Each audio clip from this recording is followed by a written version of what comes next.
Learning. I believe in service. I am full of passion. I embody sportsmanship.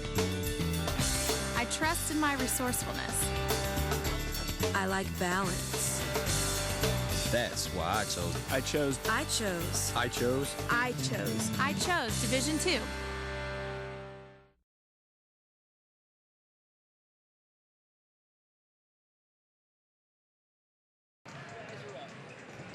Good evening, everyone, and welcome once again to the courthouse on the campus of USC-Aiken in Aiken, South Carolina. Brad Muller along with Ken Gerlinger. This is a special presentation on NCAAsports.com. A Peach Belt Conference rivalry renewed as the Pacers of USC-Aiken play host to the Jaguars of Augusta State University. The second half of our Peach Belt Conference doubleheader. First half won by USC-Aiken Lady Pacers, knocking off Augusta State Lady Jaguars 69-62. And Ken Gerlinger, time to talk about the men's contest. And boy, we should have a good one here tonight. But it's been a one-sided rivalry in the last few years. Yeah, Augusta State heading into this game has won 8 straight of the series. They lead it all time 30-15. They've won 11 of the last 14 matchups, including 5 straight right here in the courthouse, which is kind of surprising. This can be a very tough environment. We have a huge crowd with us here tonight. They're going to see a good game. The Pacers of USC-Aiken under Coach Vince Alexander in his second season, 6-7 overall, 1-0 in Peach Belt Conference play. They snapped a 3-game slide on Wednesday with a nice 72-69 victory over one of their other rivals, USC Upstate. Meanwhile, Augusta State Jaguars are 9-3 overall, also 1-0 in conference play. They were a winner in their conference opener against Columbus State, 81-75. So both teams trying to go 2-0 in conference play. And a lot of stars for Augusta State. They've got a really strong starting lineup, but all eyes for USC-Aiken will be on Abdul Herrera. Yeah, Abdul Herrera, this will be his 3rd game in uniform for USC-Aiken, and if things continue the way they have progressed so far, he'd be looked upon as the savior of this season for USC-Aiken. We're at the courthouse in Aiken, South Carolina, and it's time for our national anthem.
And a good crowd on hand. This is the last time these two teams will meet in this gymnasium. If you missed the women's contest, they'll be playing in a brand new, larger facility next year, just a couple of blocks away. Let's meet the starting lineups. First for Augusta State under Coach Dip Mitras. And this is how they'll line up. At one guard, wearing number 2 is Steve Smith, 5'9" sophomore from Alexandria, Virginia, averaging 5 points per ball game. Another guard, wearing number 0 is Daniel Dixon, freshman from Falls Church, Virginia. The other guard is Ben Madgen, 6'4" freshman from Williamstown, Australia, averaging 17.3 points per contest. That's 4th in the conference. 2 men to watch down low. You got Garrett Seiler, number 21, averaging 13 points per game, 6'11" sophomore from Augusta, and A.J. Bowman, number 23, leading the conference in scoring, just under 22 points per contest. He's a junior from Tignall, Georgia, and he's going to be a lot of fun to watch for these Jaguars of Augusta State. He might be one of the most exciting players people get to see in the Peach Belt Conference this year. A.J. Bowman, a high-flying, high-scoring highlight machine. The Jaguars have a lot in their starting lineup. We'll see if they have anything in their bench if it comes to that.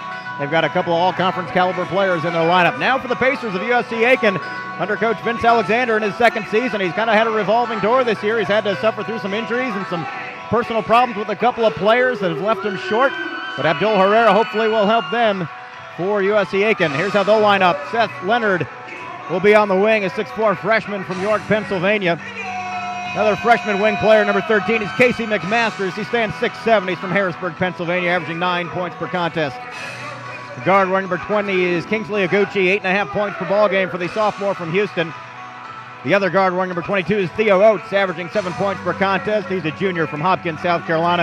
And again, the man we're all going to be watching down low for USC-Aiken. He's a transfer from the University of Cincinnati, originally from Panama, number 43. Abdul Herrera stands 6'11", averaging 14.5 points, 9.5 rebounds in just 2 ball games for USC-Aiken. So all eyes on the big man.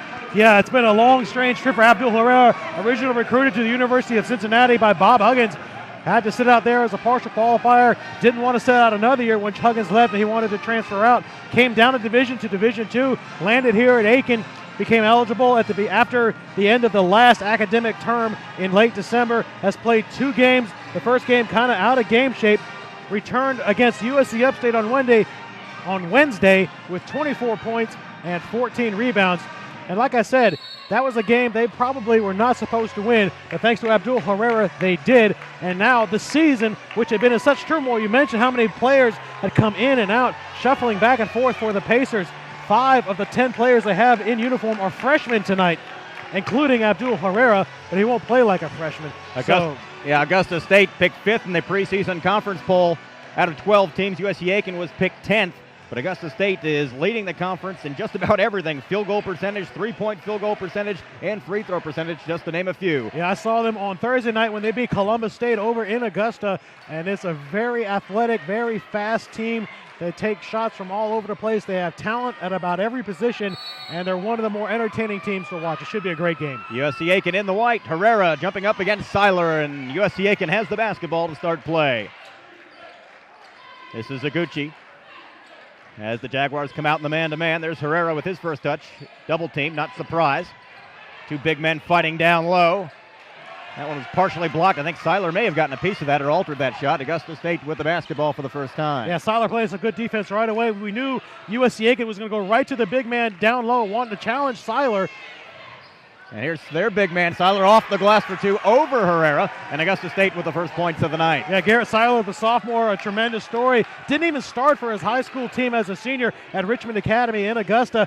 Dip Meachers worked with him all last year. He didn't play at all, but used a year of eligibility. Worked him, and now he's developed into a solid player. And up and down goes Herrera. He thought that was partially blocked, and instead it goes as a turnover. Pacers give it up to Augusta State. And both players, Herrera and Seiler, are listed as 6'11", but on the floor, Seiler looks bigger right now. So Augusta State with the basketball in the early lead. This is Steve Smith fumbling, but is able to retain possession. Man-to-man defense for USC-Aiken. This is Dixon looking down low. I would imagine that's play number 1 for both teams right now. Here's Bowman. Long one won't go. We're going to call his name a lot. A.J. Bowman missed his first opportunity, and the Pacers have it. Here's Aguchi. He's going to spot up for a long 2. It rolls out. And the big man underneath, Garrett Seiler, with another rebound. He's 4th on the conference with over 8 rebounds per contest. They go inside again to the big man, knocked away by Herrera. Boy, that's going to be the battle all night. And you wonder if Herrera might be at a little bit of a disadvantage because he might not be in the same shape that Garrett Seiler is. Seiler lost over 40 pounds. As I said, Demetrius worked with him over the course of last year and into this year.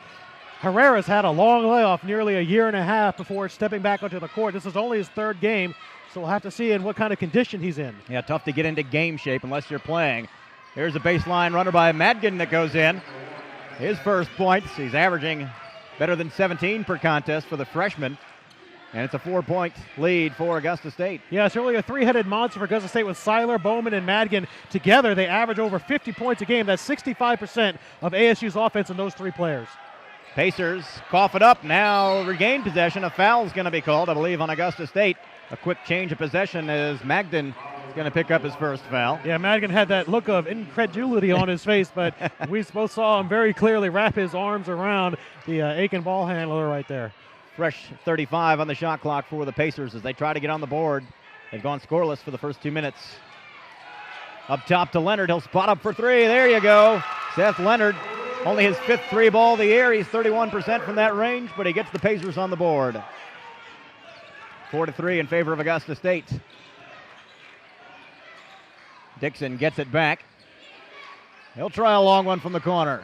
No, there's Herrera with the rebound. I think Dixon might have not have taken that shot. I don't think they needed to answer with another three. Didn't run their offense through Seiler or Bowman that time. Driving, scooping, scoring, Seth Leonard. I like the adjustment that USC-Aiken has made. Garrett Seiler played great defense on Abdul Herrera in the first couple of possessions, so now the Pacers are looking elsewhere. They're not going to run all of their touches through Abdul Herrera. You know what? Should they? Just get it to him when he's open. You got to spread the floor a little bit, or else they're going to compact right on him. Dixon will try another three. This one's good from the corner. He's number 1 in the conference in three-point shooting percentage. At 51%, gets his first one there, and Augusta State back on top 7-5. Yeah, Dixon, he hit some big shots against Columbus State, some big three-pointers on Thursday night. They were down in that game by as many as 9 in the second half before some of those three-pointers helped bring them back for a big win. Here's Herrera, and traveling called. Second time Herrera has been called for a turnover. They coughs it up again. Augusta State will have it with a chance to add to their 2-point lead. And it's rare you see two big men, two 6'11" guys, especially at the Division II level, who are actually very good quality players, and both of these guys are. So it's a rare treat. Battle of the big men tonight. A lot of meat on them bones, and there's a turnover by Augusta State, and Herrera comes out of there with it. This is Oates. First time we've called his name tonight for USC-Aiken. Aguchi holds up top. Dixon all over him. And there's a hand check foul up on the corner by Dixon. Some good young players. A couple of freshmen and 2 sophomores in this lineup for Augusta State and Coach Dipmitris. So they're going to be good for a while if they keep this up the way they're off to a 9-3 start. Pacers have it again. Herrera down low, working on the big man Seiler. Double team now. Still floats one up. No good. It's obvious that Augusta State does not want Herrera to be one-on-one with Seiler. They're going to double team him all night. There's a three that won't go for Smith. And the Pacers have it. 4 minutes gone by. Pacers trail by a bucket. Leonard will drive, hit the underside of the backboard, and the Jaguars come out of there with it. This pace favors Augusta State right now, running up and down the floor. They are a much deeper team than USC-Aiken is. Here's the big man down low, loses the handle, does Seiler. It's straight up in the air, and he's the tallest one who can grab it. And there's a turnover by Dixon. Yeah, Dixon shuffled his feet before he went on that drive. Kind of bailed out USC-Aiken because he was going to go right to the basket. There was nobody home underneath. So we're stuck at 7-5. USC-Aiken trailing at home to their arch rivals from about 20 miles away. Yeah, these two teams, players locally, a lot of guys who went to the same high schools or local high schools that played against each other. They know each other very well. Backdoor play. McMasters can't finish for USC-Aiken, and the Jaguars have it. Good look by Herrera. Now here's Madgen driving. Inside to the big man. Can't get the flush, but a foul. A good look on the penetration across the baseline by Madgen. Seiler tried to slam it home with one hand.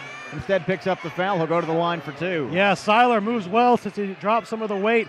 Came down the floor. Herrera was actually in a great defensive position and it prevented the easy dunk. Seiler, the sophomore, 61% from the line, 22 out of 36. Kind of tomahawks it in there. Gets it to go.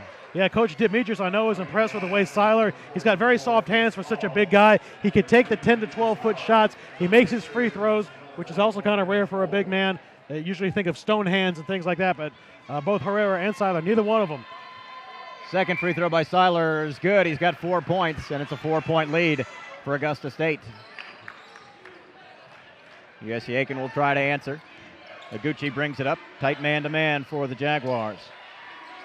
This is Oates on Madgen. Drives, penetrates, can't get it to drop. And the Pacers come out of there with it. Good hustle there by Seth Leonard. Moving without the basketball. Fresh 35 in the shot clock as they high post it. Leonard trying to create, kicks it out. Poor is going to pull up for a long two. It won't roll. And the Jaguars have it. They want to run quickly down the floor to Bowman. Missed the layup, but he's fouled underneath. Boy, these two teams really getting down the floor. Yeah, I can almost guarantee you that USC-Aiken's got somebody, Coach Vince Alexander, telling his players, somebody has always got to be within arm's length of Bowman. You don't want to let him get out because he's one of those guys that can take off from near out the free throw line. 14:41 to play. We'll be back in just a moment. This is a special presentation on NCAAsports.com.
Back in Aiken, South Carolina, Brad Muller along with Ken Gerlinger. 14:41 to play, 9-5 lead for the visiting Jaguars of Augusta State. Yeah, Augusta State really gotten off to a hot start, shooting the ball 3 of 6 so far, 50%. USC is struggling, 2 of 9. That's only 22%. But both teams really flying around.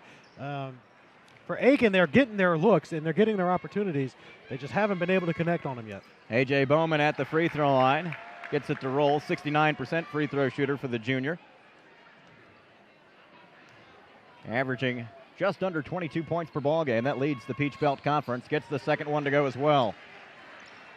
Yeah, Bowman, he really had an outstanding game against Columbus State. 24 points, 18 rebounds. That was a career high. 11 of those were offensive rebounds. 11-5 lead for Augusta State as the Pacers need an answer. Augusta State backing off with the defensive pressure now. Looks like they're going to sit back in a 2-3 zone and see if the Pacers can shoot around it. Give some more help for the big man. There's Herrera on the high post. Loses the handle. Another turnover. The Jaguars have it. Coast to coast goes. Madgen misses the layup. There's the big man Seiler, but a rebound. The foul on the rebound. Yeah, if there's one flaw in Garrett Seiler's game, it's the fact that he commits a lot of fouls. He's fouled out in 4 games so far this year, including Thursday against Columbus. And he'll come out now in favor of Luke Tambone, who's a pretty good player in his own right, the junior from Savannah. Obviously, his minutes down a little bit with the big man in there playing so well. But we'll have to see how well Abdul Herrera can get involved now that Seiler's on the bench. Herrera has all 3 of the Pacer turnovers. Pacers have it now, trailing by 6. Back to the man-to-man now for Augusta State. This is Oates. 15 to shoot it. Not a whole lot of movement without the basketball. Shot clock down under 10 seconds. Driving is Leonard. He lays it in. Wow, how'd he find room on the baseline right there? That was tippy-toe on the tightrope as he went down the baseline for the easy 2. Seth Leonard with all 7 of the Pacer points.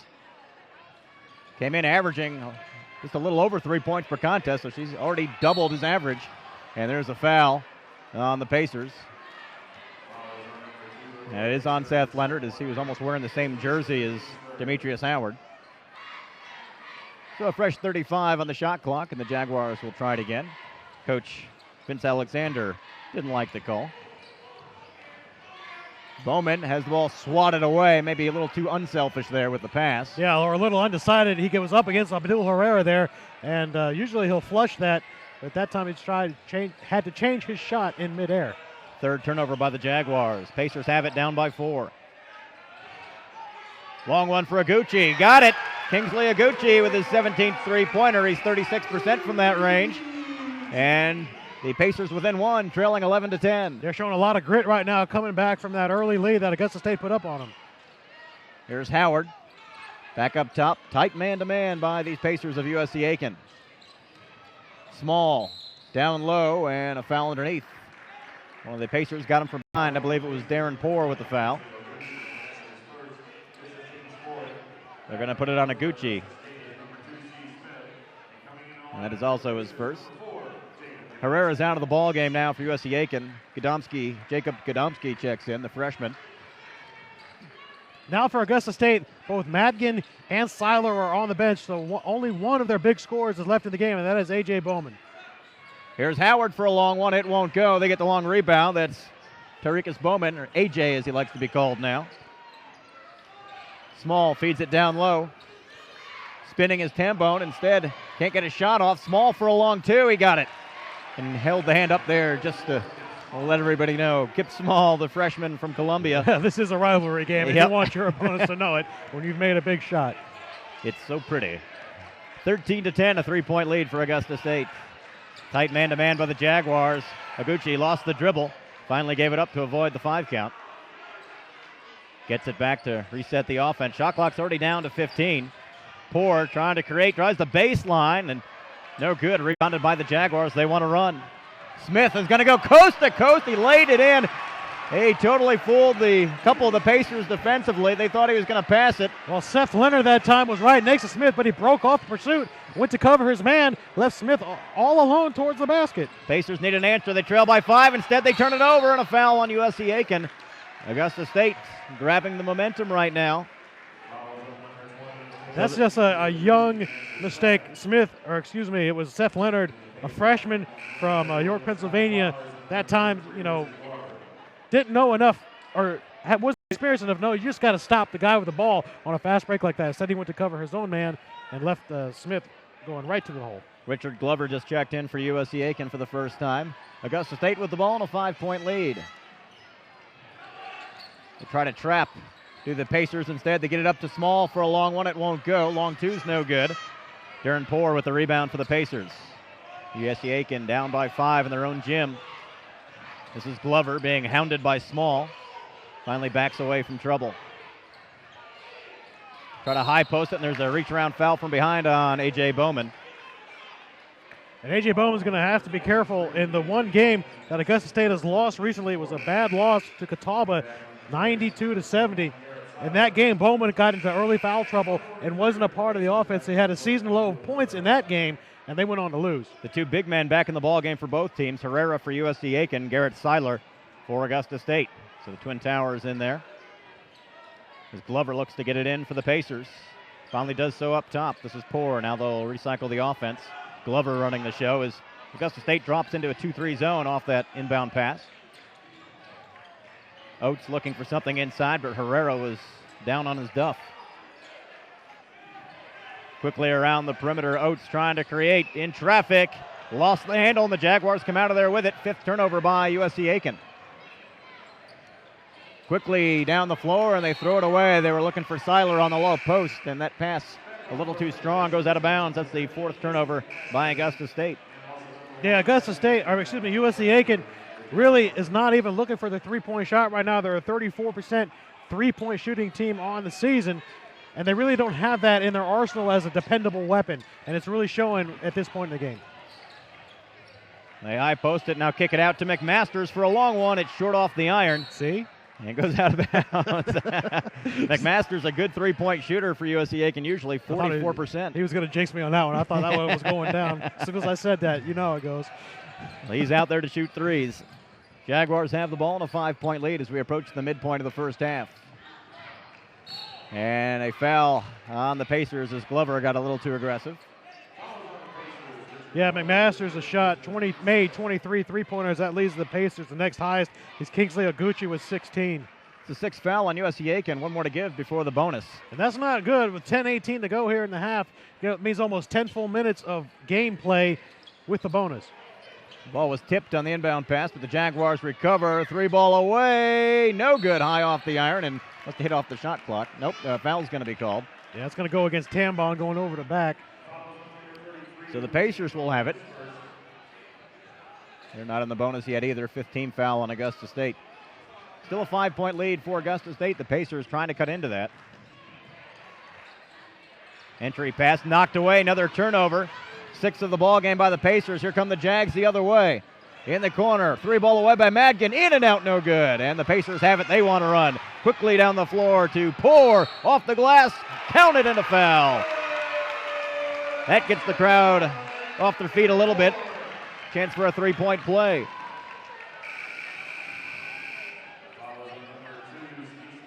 Dixon back in for the Jaguars along with Bowman. 9:53 to play. It's a 3-point lead for Augusta State. USC-Aiken will be at the foul line when we come back. You're watching a special presentation on NCAAsports.com.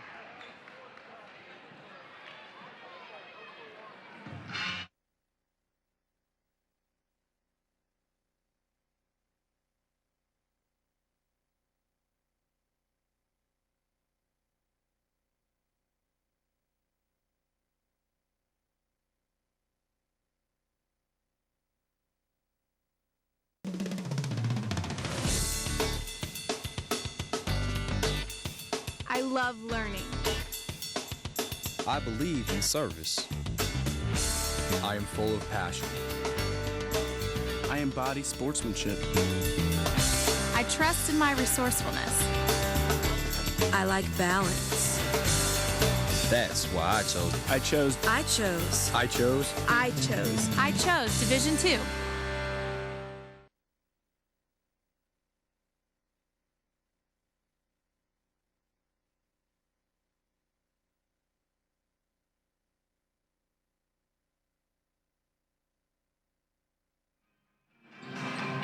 Three-point ball game. The homestanding Pacers of USC-Aiken trying to claw their way back in it. Chance for a 3-point play here, and the big names for both teams have not made a lot of noise so far. Well, it's obvious that coming into this game, both teams schemed to take away the stars from the other team. For instance, USC-Aiken obviously wanted to keep A.J. Bowman out of the offense as much as possible. They've been able to do that. Augusta State, meanwhile, wanted to shut down Abdul Herrera. They've been able to do that so far. So both teams, their defensive schemes are working, and what that's going to do is put a lot of pressure on the supporting cast.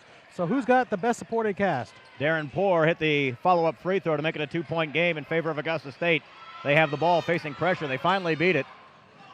Quickly down the floor. Here's Bowman's baseline jumper that won't go. Ball tipped around by a Pacer. Who's going to get it?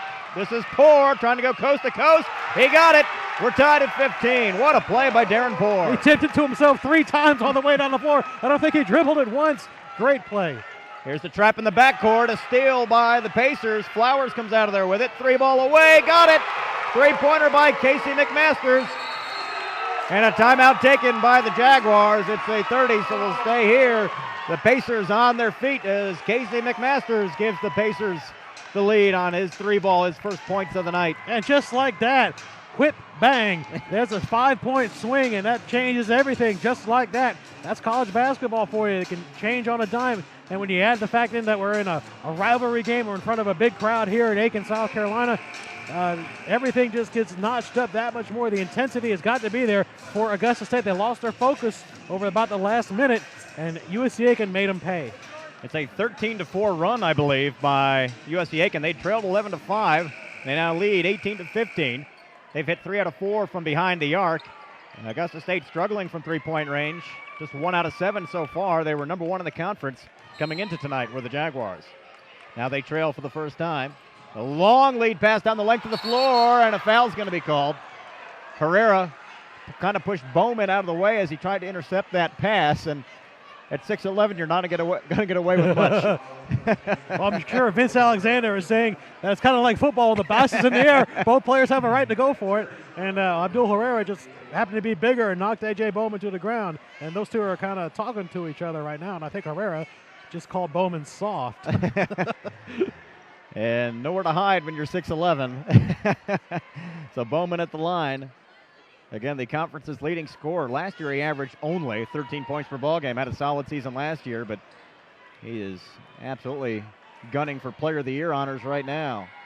Free throw is good. Bowman now with 3 points, all from the free throw line. Yeah, they've been able to shut him down and take him out of Augusta State's offensive scheme so far, just like Augusta State has been able to do with Herrera. Here's his second free throw. That's no good, and the Pacers get the rebound. Darren Poor, who's been an exciting player tonight. 2-point lead for the Pacers, and they have the basketball. Here's McMasters, has his shot rejected by the big man Seiler. Jaguars have it with a chance to tie or take the lead, and a pancake. Ben Madgen. Well, Madgen his eyes got really big because Bowman was going right down the middle looking for that alley-oop pass, and I think Madgen stutter-stepped and went over the top on it as he's dribbling the ball, and that's another turnover for Augusta State. 6 so far in the game for the Jaguars. So the Pacers have it again. Their lead is 2. Back and forth we go. This is Glover being hounded by Dixon. Finally gives it up. Tight man-to-man here by the Jags. Now they leave Gadomski alone a little bit. Here's Glover trying to work around a pick. Shot clock down to 12. Leonard had 7 points early. Had their first 7 points for the Pacers. This is Poor. And an offensive foul called with 5 seconds on the shot clock. Going to turn the ball over. That'll be the 7th turnover by USC-Aiken.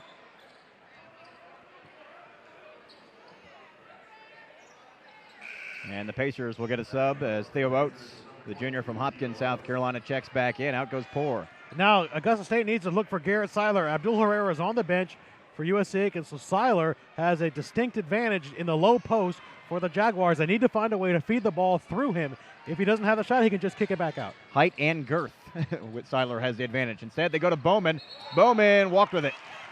Was kind of straddling the sideline there and couldn't keep his feet in bounds. A little bit out of control.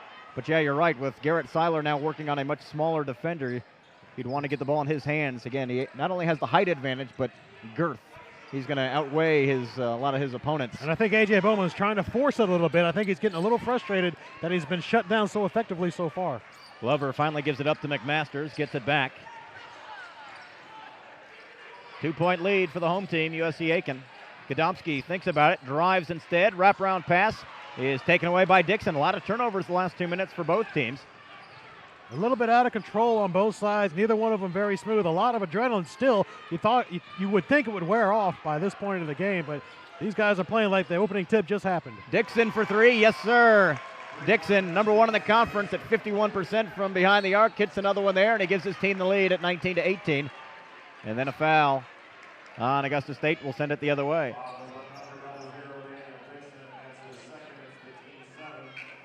Foul was on Dixon for Augusta State. So you hit the 3 and then you commit a foul. Yep.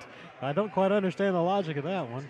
Dixon with his second 3 ball. He's 2 out of 3, as we said, the top sharpshooter in the conference. And instead he sends Luke Tambone to the line, the junior from Savannah. 89% free throw shooter, 8 out of 9. And the front end of 1-and-1 is no good. And the Pacers went over the back to get the rebound as Gadomski climbed the back. And we'll send it. Yeah, both of these teams are playing with a lot of emotion. And while that might sound like a good thing, using their hearts more than their heads right now. Yeah. So we're seeing a lot of fast break style, up and down, but a lot of missed shots and a lot of fouls. Send it the other way for the 1-and-1. Coach Dipmitris of Augusta State was trying to let the officials know that it was 1-and-1, and the officials said, I know. Well, Dipmitris, ever helpful to the officials, always trying to assist them in doing their jobs. Here's Seiler at the line. Tomahawks that one in and out, no good. They get the rebound to the Jaguars and a foul underneath. Good job by Bowman. Can't forget to box him out. And they'll send a better free throw shooter to the line. Well, it's hard to box him out when his 40-inch vertical goes right over the top and he grabs the ball before you can jump up there and get it. Well, you said it earlier, the laws of gravity do not seem to apply to A.J. Bowman. We haven't seen that on display yet, and I hope for the viewers' sake that they get to, because this guy can really jump. Hit the first one, and some subs coming in as out goes Gadomski for USC-Aiken. Back in is Seth Leonard, who got off to a good start. Here's Bowman again, just a junior. They've got another year with him. Free throw is good, and it's a 3-point lead for Augusta State. We swing back and forth. 6-0 run here by Augusta State. And taken away by Kip Small. Just took it away. He's going to try to go coast to coast. Lays it in for 2. Great defensive play that time by Small. He simply took the ball away from Richard Glover. And the run continues for the Jaguars. It's an 8-0 run. And the Pacers try to answer, trailing by 5 now. Seiler defending Flowers. He doesn't want any part of that. Gets it back. 14 seconds to shoot it. Here's Leonard. 10 seconds to shoot it now for McMasters. Oates will try it. Has the shot blocked, but there was a foul underneath. The shot clock was down to 5 seconds. Well, I tell you what, Oates, all the 6'4" of them, going down there with the 6'9" and 6'11" guys. I'm not sure that was the best. That was the best result. The foul. All he really could have hoped for. There's no way that the ball was going to go in the basket on that one. Here's Oates at the line. He's 70% from the stripe. Oates, the junior from Hopkins, South Carolina. Hits the first one, and that ends that 8-0 run.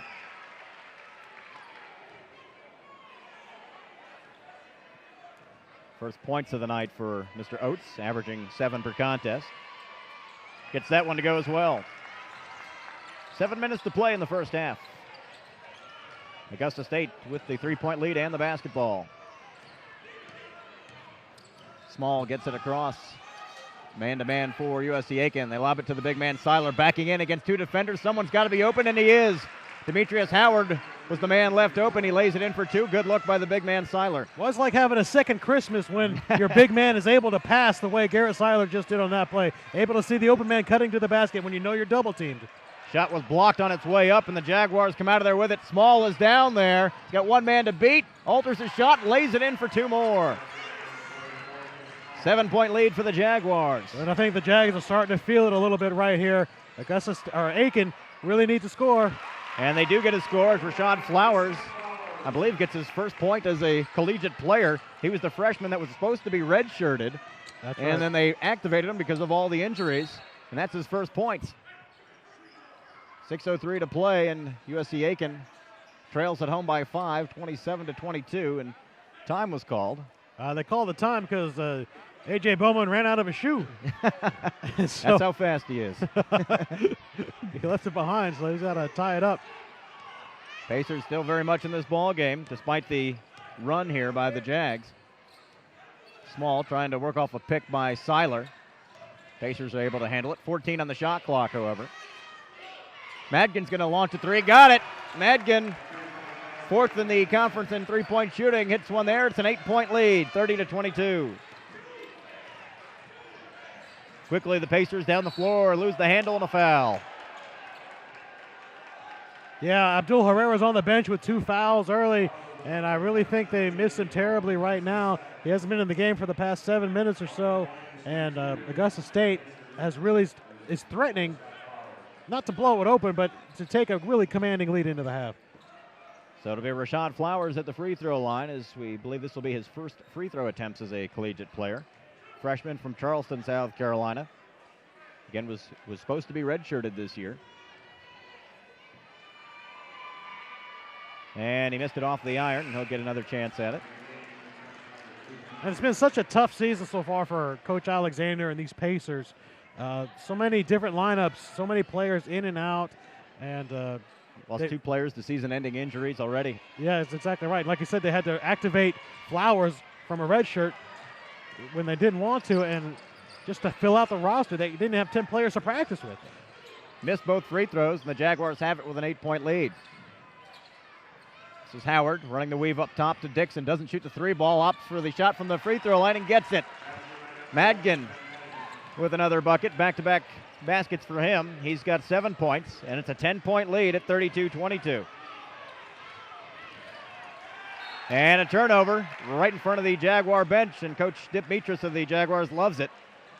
Yeah, this Augusta State team is very athletic all over the floor, from their guards, who might be a little bit undersized to some, but they're so quick, down to the big man in the middle. They've got every position operating at capacity right now. That's 10 turnovers by the Pacers. Here's Howard for a long one, and he got it. His 12th 3-ball of the year, and this one's starting to get away from the Pacers. 35-22 in favor of Augusta State. Just 4:51 to play in the first half. We've got a timeout on the floor. We'll take it with them. You're watching a special presentation on NCAASports.com.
It's a 20-4 run by Augusta State. They now lead at 35-22 over their rivals from USC-Aiken.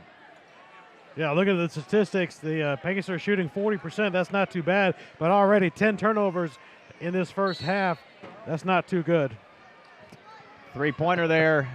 To say it succinctly. Stretches the lead out to 13 for the Jaguars. Now the Pacers have to find an answer. A lot of weapons on this Jaguars team, and we've seen it already. Different players contributing.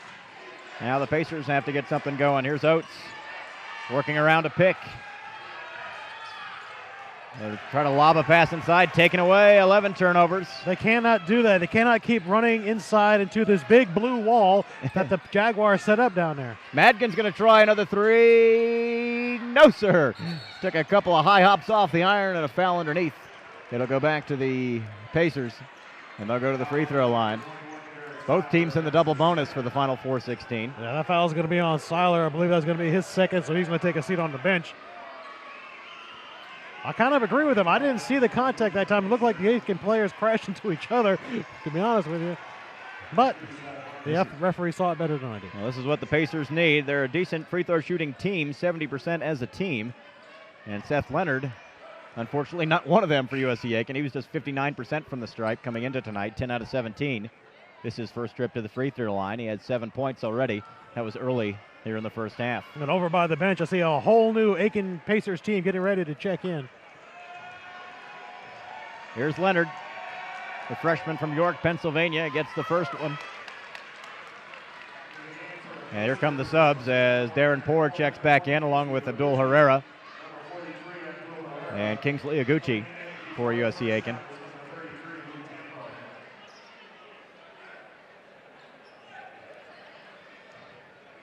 So here's Leonard again to try to help his team get back in it. Good crowd on hand for these USC-Aiken Pacers. They don't want to go home disappointed. Second free throw is good, and the deficit is 11 for USC-Aiken. Augusta State has it, however. It was a nice run by Aiken to get back in the ball game. They trailed 11-5 early, went on a 13-4 run, but a 20-4 run by Augusta State gave them a double-digit lead. This is Steve Smith for the Jaguars. They pass it around the perimeter to Madgen, kick it back out. This is Small with 15 to shoot it, high off the glass, no good. McMasters with the rebound for the Pacers. The Pacers have to run this offense through Abdul Herrera. He has not had many touches tonight, doesn't have any points so far tonight. Seiler's out of the game. They got to go through him. McMasters will shoot another three. This one won't go. He didn't even touch the ball in that possession. Nope, and the Jaguars have it again. Trying to stretch the lead out even further. It's 11. Here's Howard for three. Make it 14. Demetrius Howard with the three ball. Only had 11 of those coming into tonight. I believe that's his second. And the Pacers in trouble. The Jaguars cruising right now. Almost lose it. Pacers regain possession. The ball's knocked loose. A scrum on the floor. And There's going to be a foul on USC-Aiken. Yep. Yeah. Somebody was kicking at the ball, or at a player potentially, and they're going to put that foul, I believe, on Kingsley Iguchi. Or maybe they're just going to say he kicked it on purpose. Maybe no foul. I believe that's the case. Yeah, just give a change of possession, put up a new shot clock. 38-24. It's all Augusta State right now. They've hit 5 3-pointers, 5 out of 12 for 42%. That's right at their season average, which puts them number one in the Peach Belt Conference. Again, these Jaguars number one in field goal percentage, 3-point shooting, and free throw shooting in the 12-team league. Under 3 minutes to go in the half. Here's Howard, who just hit that three ball. Back to Madgen.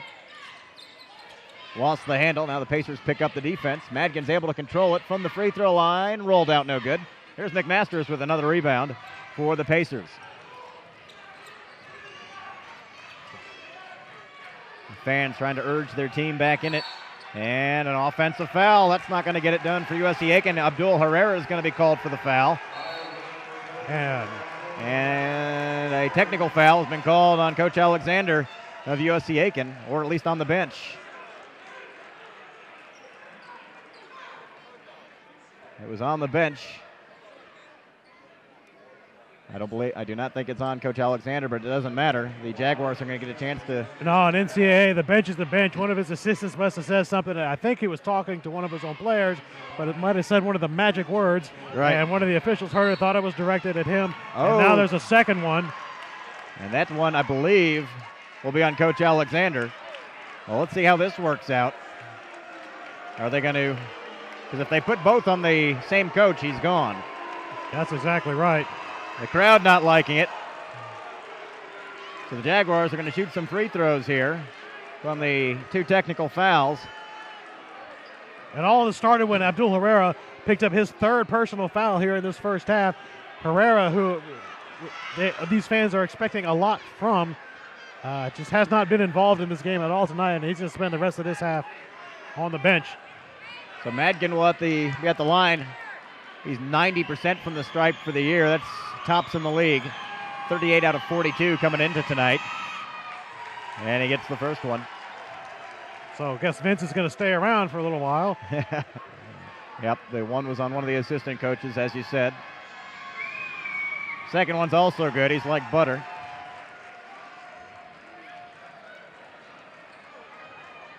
Madgen, just a freshman from Australia, sports science major, hits the 3rd one. He'll get one more.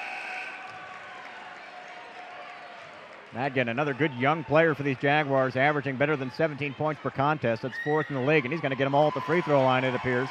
4 straight. A little clinic put on by Madgen right there at the free throw line. 4 straight free throws. That's going to open up, what is that, an 18-point lead? 42-24. Augusta State with the big lead, and now Coach Alexander has to try to rally the troops. And what he wants to do is get out of this half without the lead growing anymore. Yep. Never mind shrinking it for now. Just don't let it grow anymore. 2:38 to go. Still have some time, but Augusta State will have the basketball with a chance to add to it. Small brings it up the floor in the man-to-man against Oguchi. There's Madgen again. He's had a good first half. They're working around the perimeter. Madgen doesn't shoot the 3 ball this time. Opts to penetrate. Gets it to go. Counted and a foul. And Ben Madgen putting on a clinic here for Augusta State. Going to be calling his name a lot over the next 4 years. 13 points for Madgen in the first half. Averaging over 17 a game. Yeah, he's a special player for a freshman out of St. Adelaide, Australia. One of that pipeline of Australians that comes to Augusta State. Yep. Started back in the day with Gary Budnikoff when he was the PBC Freshman of the Year. 3 years later, the PBC Player of the Year. A rare miss on a free throw by Madgen, so as soon as we sing his praises, it's still a whopping 20-point lead right now for Augusta State. Pacers need an answer. Leonard by himself for 3. That's not the answer. Jaguars get the rebound. Smith has it. Over to Small, under 2 minutes to go, a 20-point lead. Howard drives and is fouled. The wheels coming off for the Pacers. The fans not liking it. But they're not liking much of anything right now. I think everybody wearing Pacer red and white is frustrated. You don't like to be down 20 in your own gym, especially to your big rival. Well, Augusta State is just doing a superior job on the defensive end. They've taken away everything that the Pacers have wanted to do so far in this first half and have limited Aiken's ability to reach the basket. Aiken, a young team to begin with, really gelling these players, as we have mentioned, in and out. New players coming in, players you get used to playing with leaving. And so there hasn't been a whole lot of time for this team to come together. Exactly. Howard hits both free throws to a 22-point lead now for Augusta State. Pacers just trying to get some points before halftime. Oguchi trying to create from the baseline. He got it. Kingsley Oguchi with the bucket. And this, by the way, is the most points the Augusta State has scored in the half. Their previous high was 41 against Carson Newman back on December 17th. 46-26 in favor of the Jaguars. They have the basketball. Small up top. Man-to-man by USC-Aiken. Again, it's Madgen. He's put on a show. His fadeaway won't go this time, and there's the rebound by the Pacers as Jacob Gadomski grabs a hold of it. Poor trying to create over 2 Jaguars, over everything, and the Jags get the rebound. There's Demetrius Howard. He's had a good half. In addition to everything that the Jaguars are doing on defense, they're not giving Aiken any second chance opportunities at all. The Pacers are nowhere near these rebounds off of the missed shots. Jaguars have it in a 20-point lead, 45 seconds in the first half. Fadeaway won't go for Tambone. Pacers watch it go out of bounds off a Jaguar, so USC-Aiken will have it. Some subs in as Isho Alunga checks in for Augusta State, the junior from Congo. Come on, you can say that. Lumbashi, Congo. Lubumbashi. That's why I wasn't going to say it. Those of you listening in the Congo, we apologize for mispronouncing it. 20-point lead for Augusta State. The Pacers with the ball, 35 seconds to go. They almost lose it in the corner. Brown lost the handle. Jaguars come out of there with it. 14th turnover of the half by USC-Aiken. Pacers were averaging 21 turnovers per game. They're going to double that at least. Yeah, they already led the conference in turnovers, and well, again, that's a symptom of another symptom of a young team, a young, inexperienced team. Small driving to the rack, gets it to go. Kip Small, another freshman from Columbia, gets his runner to fall. 22-point lead, 2 seconds to go. Here's Leonard at the buzzer. It won't go. And a dominating performance by the Jaguars of Augusta State University. They're going to go into the locker room with the 48-26 lead. They were down a little bit early, went on that huge run. A couple of the big names doing something, but some guys off the bench, which we weren't sure the Jaguars had. Demetrius Howard, some other guys were able to contribute, and right now they've got this one in their back pocket. What do you say if you're Coach Vince Alexander for the USC-Aiken Pacers at halftime? Oh, geez, I have no idea what are you asking me that for. If you're Vince Alexander, you want to remind the team of how they came out of this game, how they started, how they were playing with a lot of energy, how they took the lead. It's a big deficit right here, no doubt about it. It's the largest lead of the first half for Augusta State all season. So you don't want to lie to your team until it's over, but I don't know, a 22-point deficit at the half, it's not impossible to do, but they're going to have to play absolutely their best basketball of the season if they're going to come back from this. You tell your team you can do it.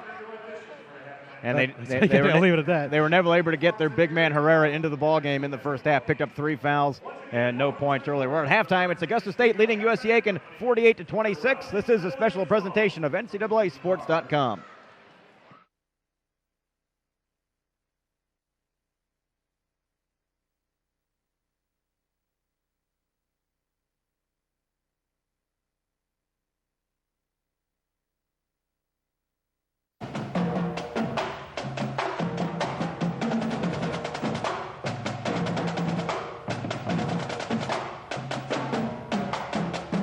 Division II, I feel like I fit in the best. It's not too small, not too big. When I came here, I felt like I was special. It's like home to me. It's a family, community environment.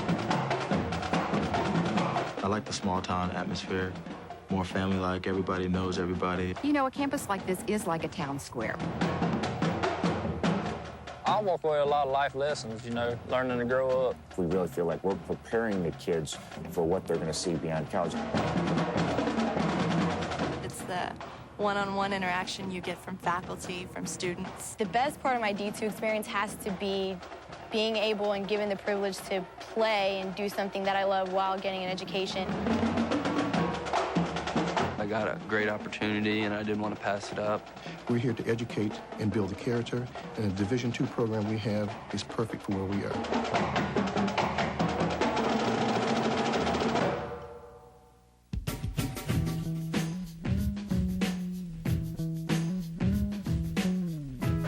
Division II, to me, is a perfect model for life. Our kids still have to earn their way. You know, they're not on full rides. And that certainly models what happens in the real world. You go out and you start at the bottom of the totem pole, and if you work real hard and there's a promotion to be had, you put yourself in position to get that promotion. I think our student athletes are so much more ready to be successful. I chose D2 because it just felt you were more of a person instead of just a performer for your sport. I really wanted a large university, but I didn't want to feel lost in it. Coming out of high school, I was offered scholarships to UCLA, Notre Dame, but I didn't like the big class setting. I'm a more one-on-one person. I learn better that way. Student athletes should have the opportunity to not only excel in the classroom, but should be able to go out and take advantage of the things outside of the classroom that kind of round out your academics. Being an athlete definitely works on your time management skills. It forces you to use your time wisely and efficiently.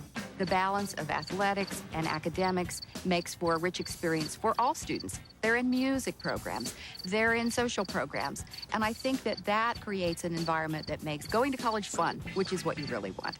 It's a pride issue for us in the athletic department because not only are we talking about balance, but when we look at the academic side, our student athletes actually have a higher GPA than the general student population. I'm an educator, and I believe it's my job to use the game as a vehicle to help develop life skills for student athletes. These kids are very good at baseball, but they also have aspirations to go on and be leaders in their community, and I believe I have a responsibility to help them prepare for that. I try to mentor the kids or let them see as a role model how important balance is in my life. I'm not only a head coach, a working woman with a full-time job. I have a husband. I have 2 kids.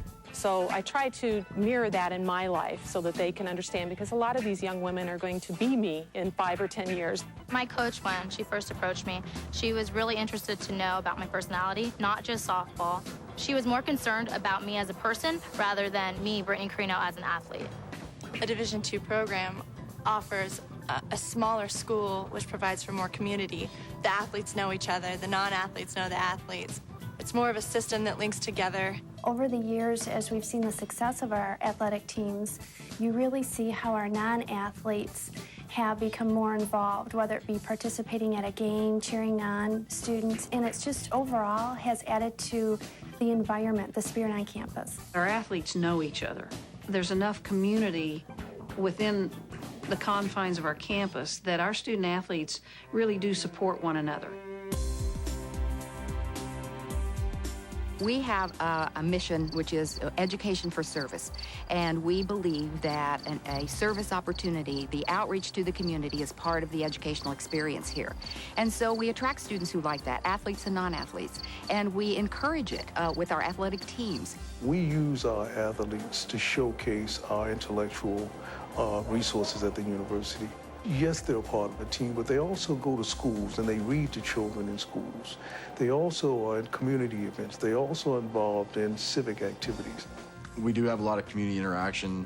I know it's very important for us to show up and work camps and work with the little kids. We're very visible to the community, and it's kind of our obligation to make sure we give back to the fans that support us. We've done Habitat for Humanity, or we help build houses, and just to see those people, you know, the look on their faces when they received a house, it really touches you. The philosophy here is that you want to embrace the community as more than just the place where you go to school, but the place where you live. We want students to have a full range of experiences that's going to prepare them for, you know, the workforce later on, and to be good contributing citizens in the communities they live in. My major is psychology. I plan to join the military as an officer. I'm also in ROTC. So I plan to use psychology to counsel those who've been to Iraq and those who are coming home, and also their family members. We work hand in hand with the university, trying to make sure that we're providing the right opportunities just for the day-to-day life of the students. And then we work very hard of trying to create opportunities in the business world. Maybe they can stay here and locate in our community, become a part of our community. Any company that is looking for really good, talented people and good values in those people, the D2 schools are extraordinarily good places to mine for that talent. What we do in D2 athletics is a real spirit of competition, real spirit of athletics.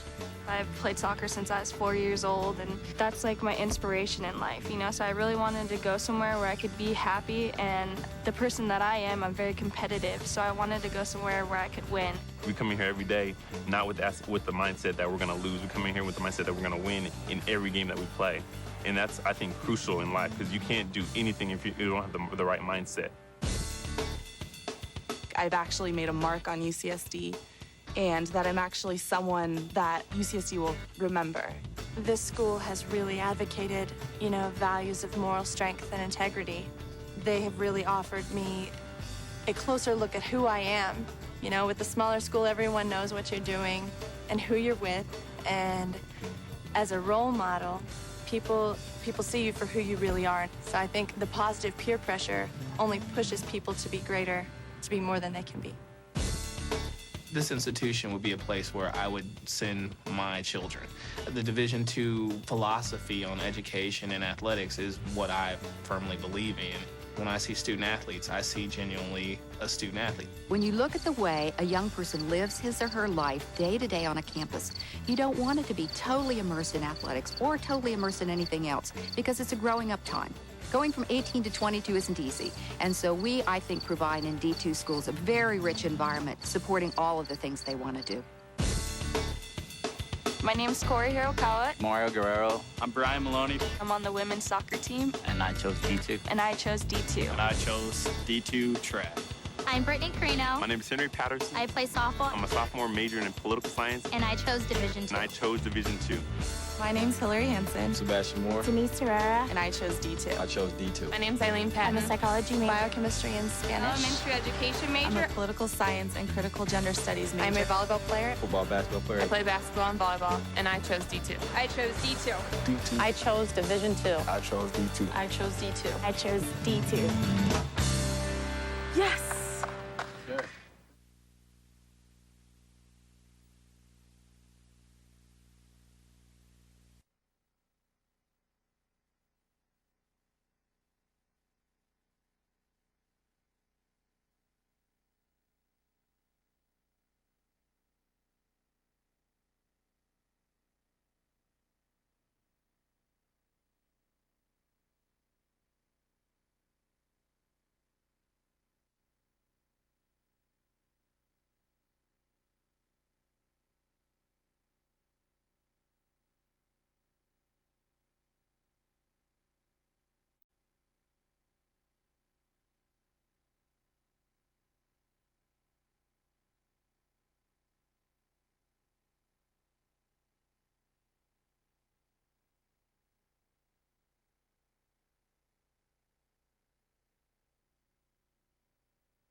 I'm a general pediatrician here in the Aiken area. I appreciate USC-Aiken for all the help that it's given me, how it helped build my foundation for my medical school and then my pediatric career. The faculty gave me the skills so that I could be successful. They gave you basically the building blocks for success.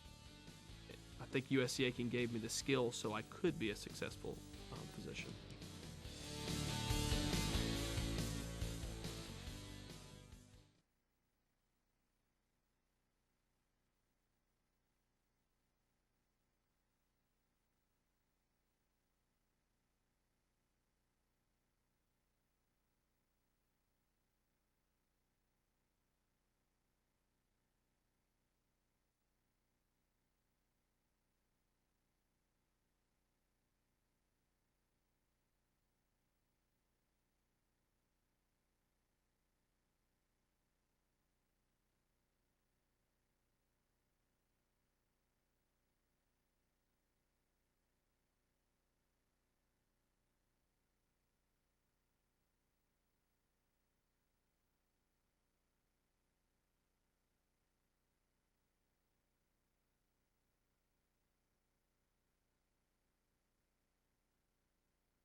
A 20-4 run propelled the Jaguars of Augusta State to a big first-half lead over their arch rival on their home court, 48-26.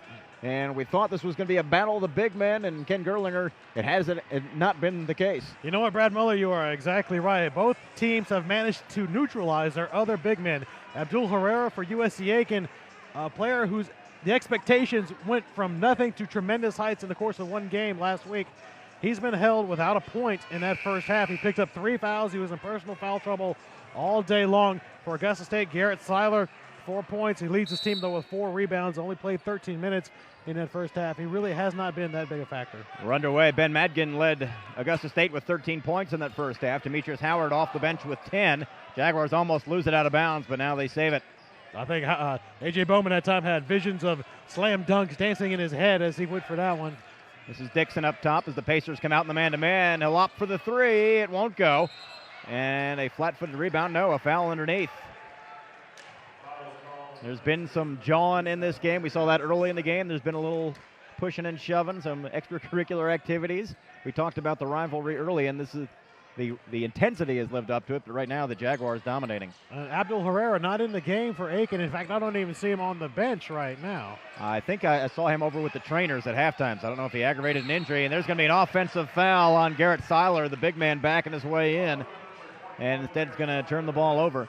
I thought I saw Herrera limping in the first half, but I attributed that to my own overactive imagination and didn't think anything of it. But if he really hurt himself, we talked before, if he hasn't played in a long time, he came back, had a magnificent game on Wednesday, but they might have been asking too much too soon. He really wasn't in game shape.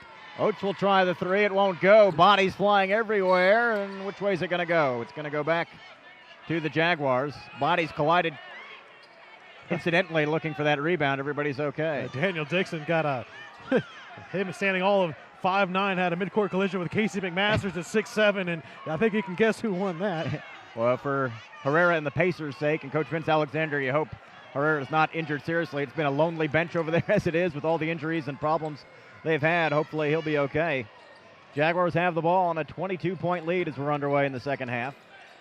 Tight man-to-man defense as they work it down low again to Seiler, and he lays it on for 2. Seiler getting busy now. They're going to be active with him, with the much smaller McMasters having to pick him up, or rather Godomsky picking him up defensively. And when you see moves like that from your big man, it just puts a big old smile on your face. Seiler just needs to work on his consistency. The moves are there. 3 ball won't drop for Aguchi. Godomsky with the rebound, kicks it back out instead for Leonard. We'll try a 3 ball again. McMasters, a glass ball, and the Pacers can't handle the rebound. Had a couple of good looks at 3, but couldn't knock him down. And now here's Herrera back out of the locker room and sitting in the second seat on the bench there, directly behind the referee.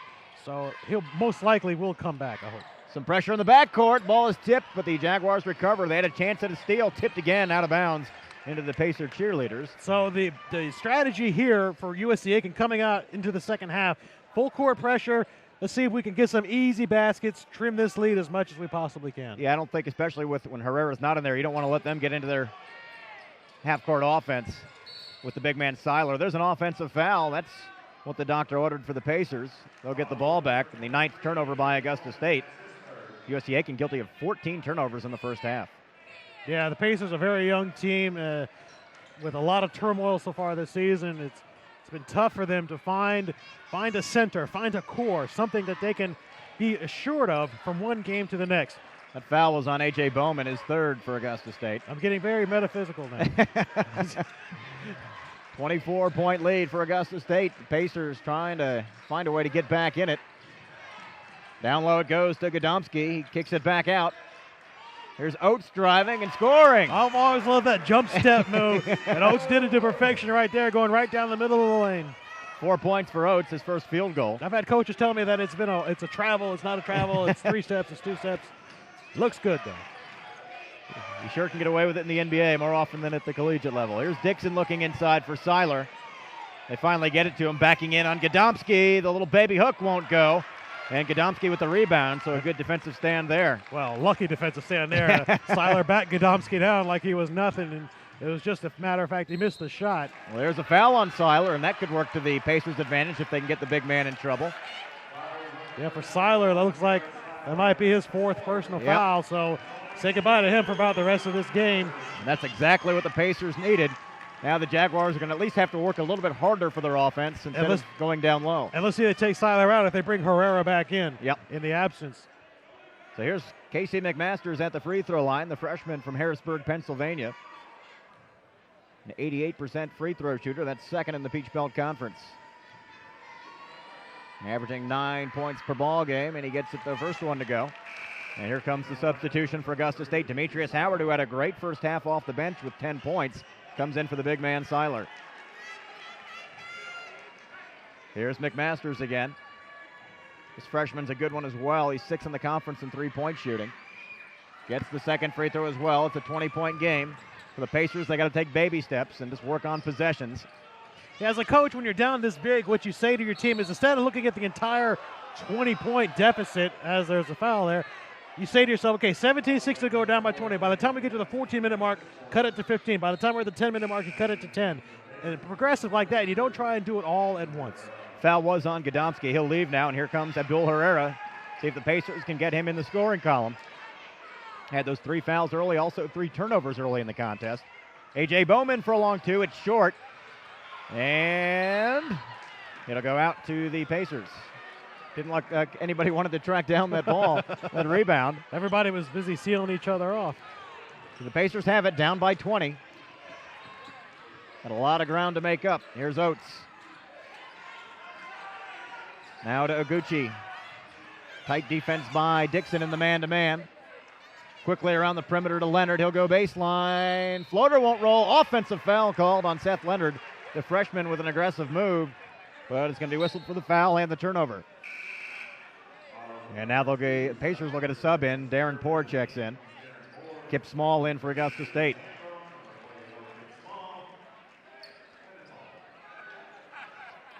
Now we'll see a little pressure in the backcourt by USC-Aiken. They've got to create some turnover somehow, get the ball in their hands. That's exactly right. Any cheap baskets they can get, it's like a gift right now, although. Well, so much for that as the Jaguars break the press easily, streak down the floor. Basket won't count, but the foul will put them at the line for 2, and that press was ineffective. If you're gonna press, you've got to be able to get back. Yeah. If the press gets broken, you've got to be able to get back in transition. Yeah, and press should not get beat by one pass. And Madgen, it was like he was running the 40 there. There was nobody around him, right down the middle. I'll tell you what, Madgen hits the first free throw. This kid, the freshman from Australia, with 14, make it 15 points now.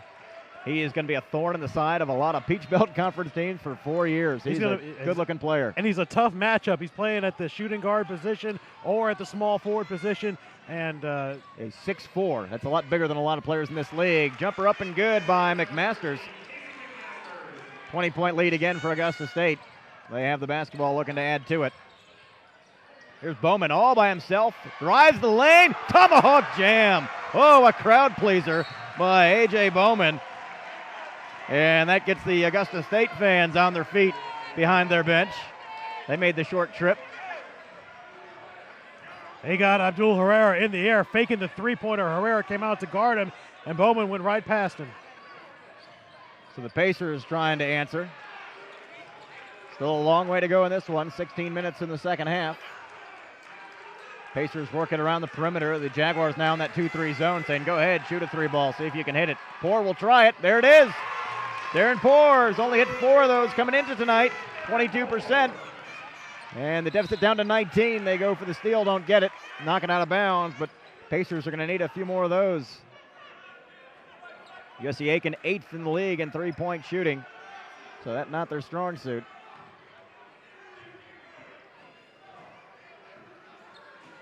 Fourth three-pointer of the ball game for the Pacers. There's that pressure, but the Jaguars beat it easily. Quickly down the floor is Small. He'll pull it back. There's Madgen inside to Bowman. Bowman on Herrera. Fadeaway won't go. And the Pacers get the rebound. They want to run. Poor. Can't get anything going. He'll wait for the numbers to stack up. They lob it in for Herrera. Herrera beats his man off the window for 2.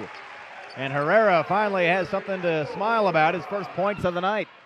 And Aiken, they should get out of this press. It's not doing them any good. The amount of easy baskets they're giving up is not equal to the amount of easy baskets they're going to get from turnovers. These guards for Augusta State are just too quick and too sure with their hands to fall for any of these, to be bothered by it so far. Yep, obviously the strategy to get the ball back, but it's not working. The Jaguars have had no problem really breaking the press with one pass on each trip. We'll see if Coach Alexander sticks with it. He's got to do something to try to get his team the ball. Instead, there's a foul on USC-Aiken. They bumped Madgen out of bounds. He may have fallen out of bounds by himself as the pass was a little strong, but that's neither here nor there. Already 16 fouls on USC-Aiken here, barely 4 minutes into the game. Poor picks up his third as the Jaguars bring it up top. Bowman's going to try a three. No good off the iron. They get the rebound, however. Shot clock isn't running. There it goes. And wide open under the basket as Bowman misses the flush, I believe. He was fouled underneath. Are they going to count it? Yeah. It was a dunk. He flat-footed under the basket, jumped up with both hands, slammed it home, and got the foul. It must have hit off his head after he dunked it because it kind of shotgunned out of there. So they will count the basket. And a lot of Augusta people made the trip over, a very short trip, only about 15 miles away from Augusta to Aiken, and they are cheering right now. Bowman now in double figures with 10 points after hitting the follow-up free throw, and he's had a couple of crowd pleasers tonight. Back to a 20-point lead for Augusta State. Jaguars sitting back in a 2-3 zone now. They'll dare the Pacers to continue to shoot three balls. Oates will try, looks underneath for Herrera. Instead, an offensive foul. That was a good idea by Oates. Go down there, collapse the zone around you, kick it out to Herrera, who will have an easy layup. That time, though, the Augusta State defense was ready for it, planted themselves, took the charge. 14:41 to play. It's a 20-point lead for Augusta State. We've got a timeout on the floor. We'll take it with them. You're watching a special presentation of Peach Belt Conference basketball on NCAASports.com.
It's all Augusta State.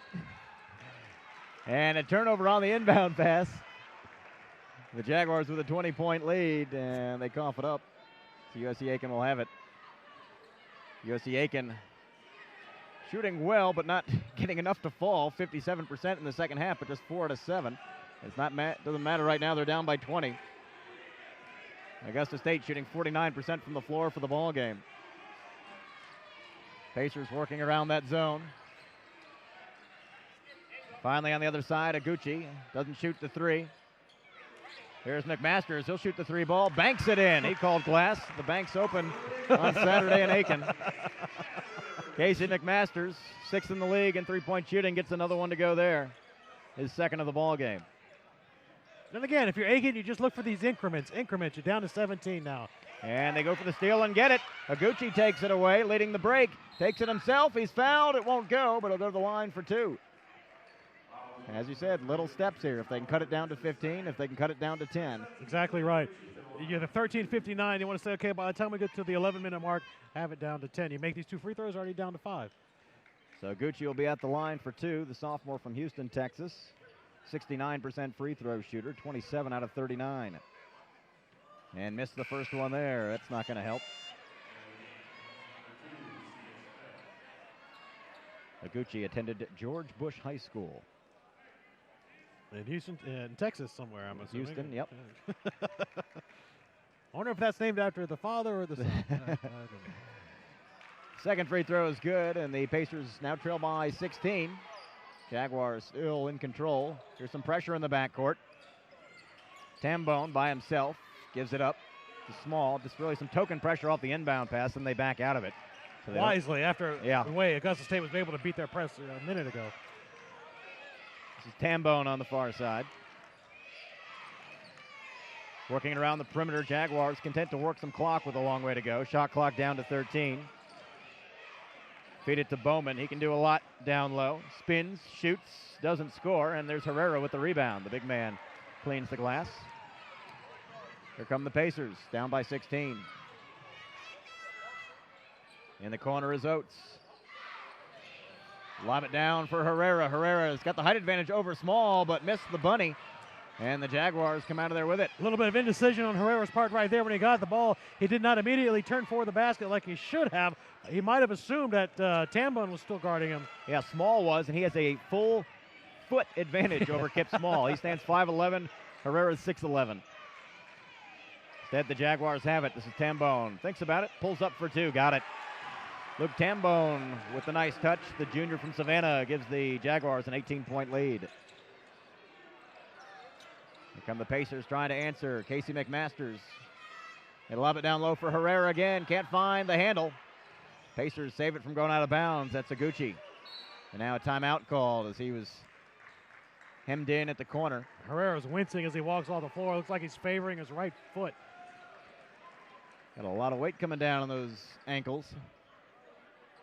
It's a 30-second timeout, so we'll keep it right here. We're seeing rust from Herrera. A long layoff like that, doesn't matter how much you practice. It's not like playing in a game. So they just got to give him some time. Tonight's not going to be his night. But as the season progresses, still a lot of games left to be played. This is only the second conference game. They play a 16-game conference schedule this year. If you missed it earlier, the USC-Aiken women were a winner as they avenged an earlier loss to Augusta State. USC-Aiken women winning 69-62. Looking ahead for these two teams, Augusta State's next game is on the road at Georgia College in Milledgeville, Georgia. USC-Aiken travels up to North Carolina to take on UNC Pembroke. Conference games from here on out. All accumulating at the Peach Belt Conference Tournament, February 28th to March the 4th in Greenwood, South Carolina, hosted by Lander University. So USC-Aiken has it, down by 18. Yes, that was a plug. 19 on the shot clock. Finally triggered in to avoid the 5 count. Here's Aguchi running the show.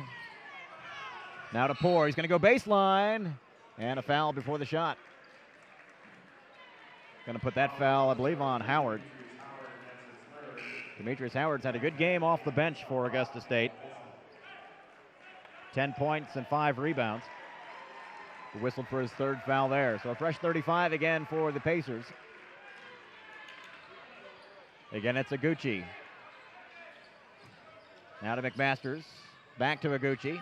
Gets his man in the air. Off balance runner. Got it. And the foul. Chance for a three-point play. Slowly but surely, the Pacers trying to claw their way back in it. Foul was on Kip Small. There's Aguchi for the old-fashioned three-point play. He's 1 out of 2 from the stripe tonight, has 8 points. And he gets it to go. 59-44. Augusta State in front. Again, some token pressure in the backcourt as they try to trap off the inbound pass, but now they've got a 2-on-1 break. Here's Dixon underneath. They lose the ball. The ball's loose, but the Jaguars come out of there with it.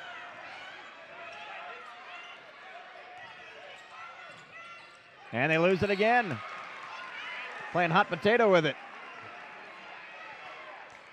Yeah, that time, again, the press is easily broken by Augusta State. Like, their guards are just too good, and they've obviously been coached up a little bit on how to break that press. Here's McMasters. He'll launch one from the corner. It won't go. And quickly the Jaguars down the floor. This is Kip Small. Thinks about the three, doesn't shoot it. Goes in the land of Giants and is fouled.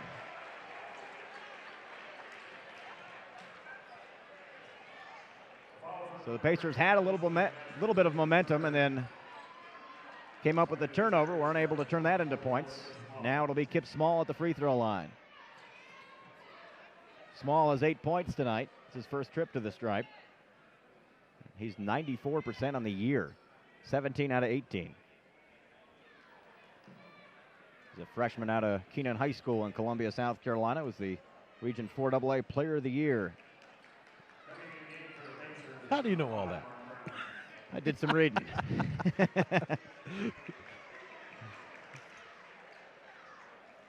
So the Jaguars, as we said coming in, they have some good youth and some good upperclassmen on this team. They weren't one of the favorites to win the Peach Belt Conference, but the conference is wide open this year. Yeah, the league is very, very deep, and Augusta State is playing in, I would say, one of the most competitive divisions in all of Division II college basketball. They're in the same division with Clayton State, who's currently ranked number 2 in the nation, and with Georgia College, ranked number 21, and with Columbus, and with Armstrong. You know, and there's not going to be any easy games to be had in the Peach Belt this year. Yeah, especially in that division. 30-second timeout taken, so we'll keep it right here. But it was a tough division with, you mentioned the 2 nationally ranked teams, and actually Armstrong Atlantic State knocked off one of those nationally ranked teams earlier this week on a last-second shot. So you're right, that's going to be a And the heck number of a 2 race. ranked team, Clayton State, survived only on a half-court shot at the buzzer to beat Georgia Southwestern, who's also in that division. So even Southwestern, the newcomer in the Peach Belt this year, is very, very good. Should make for a fun conference tournament. Exactly right. But this Augusta State team has definitely exceeded expectations, at least expectations of people outside of the program. I have a feeling that Demetrius knew this team was going to be this good when this season began. They're very athletic and very sound at every position, like we've been saying, from the middle to the forwards to the guards. Now USC-Aiken trying to claw their way back in it. They trail 61-44. Augusta State sitting back in a 2-3 zone. Both teams in the bonus the rest of the way. Mark Brown is in for the Pacers. They feed it down low to Leonard. Here's Aguchi for 3. Got it. Aguchi, 36% from that range, gets his 17th of the year to drop. And I tell you, if you're Augusta State, you really can't fall asleep. It might have been tempting at halftime to think that the game was over with a 20-point lead. But look, you're up down. It's a 14-point game with more than 10 minutes to go, more than 11 minutes to go. Yep. That's not an insurmountable obstacle. If the Pacers can cut it down to single digits as the ball comes our way. Good play on the tip by Darren Poore. Almost came up with a steal. It would be a huge psychological lift for the Pacers if they can cut what was a 22-point deficit down to single digits. But Augusta State has the basketball. This is Demetrius Howard trying to get out of the double team. Fans wanted to travel on that, but they're not going to get it. Here's Dixon with 13 to shoot it. To Small. 10 seconds to shoot it. This is Howard. Got it. And just like that, a little bit of hope. Squash that out if you're Augusta State. Put the hammer down and don't let Aiken think that they have a chance to get back into this game. Big 3 ball by Demetrius Howard, his 3rd of the ball game. He has 13 points. 64-47. Augusta State in front. Big 3 ball there. See if the Pacers have an answer as we approach the midpoint of the second half. This is Brown. Doesn't shoot it, gives it up instead to Aguchi. Launches a 3. It's an air ball. Tried to buy the foul from Dixon. Dixon tried to help him up, but Aguchi said no. No love lost. Yeah, well, Aguchi a little frustrated with himself, and that air ball, obviously not. It's hard to live that down in front of everybody like this. Here's some pressure again in the backcourt. But the Jaguars handle it well. They've got a 2-on-1. Madgen leading the break. Takes it himself. Nobody stopped the dribble. And just like that, the lead balloons out again, 66-47. Theo Oates that time caught in no man's land. He's the only defender with 2 guys, and he chose not. And they always tell you, stop the ball handler first. And there's a turnover on the other side. Jaguars have it again. Madgen now with 15 points, by the way, or rather 17 points. He'll launch a 3. Got it. Ben Madgen putting on a show here. 69-47. Augusta State in front. There's a foul on the other end on the Jaguars. So the Pacers will go to the free throw line with 9:52 to play in the ballgame. We've got a timeout on the floor. We'll go ahead and take it with them. You're watching a special presentation on NCAASports.com.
Well, at the outset of our broadcast, we had said we questioned Augusta State's depth on the bench. Well, they have 4 players in double figures tonight. 2 of them have come off the bench.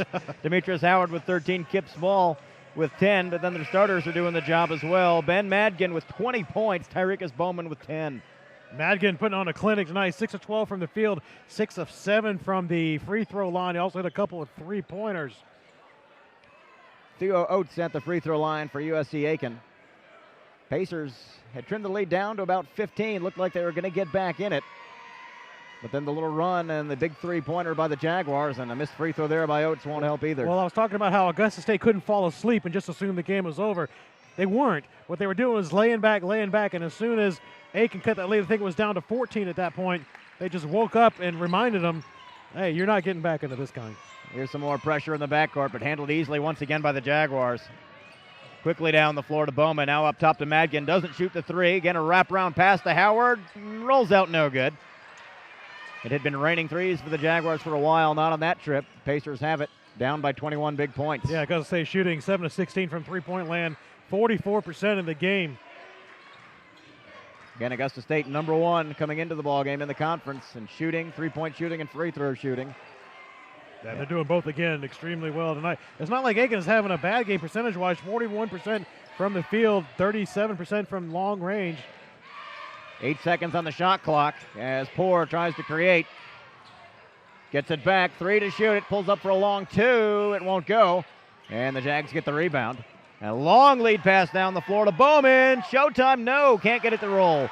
And the Pacers get the rebound. Good play on the defense by Darren Poor to hustle down there and prevent an easy dunk. He altered Bowman's flight path, as it were, and made him change course in midair. Jaguar fans wanted another dunk. There's Mark Brown, thinks about it, gets his man in the air. Long 2 won't go. Rebound by the Jaguars and a foul. And again, that's Bowman underneath with the rebound. Foul was on Rashad Flowers. So we'll go the other way for some free throws. Both teams have been in the bonus for a while.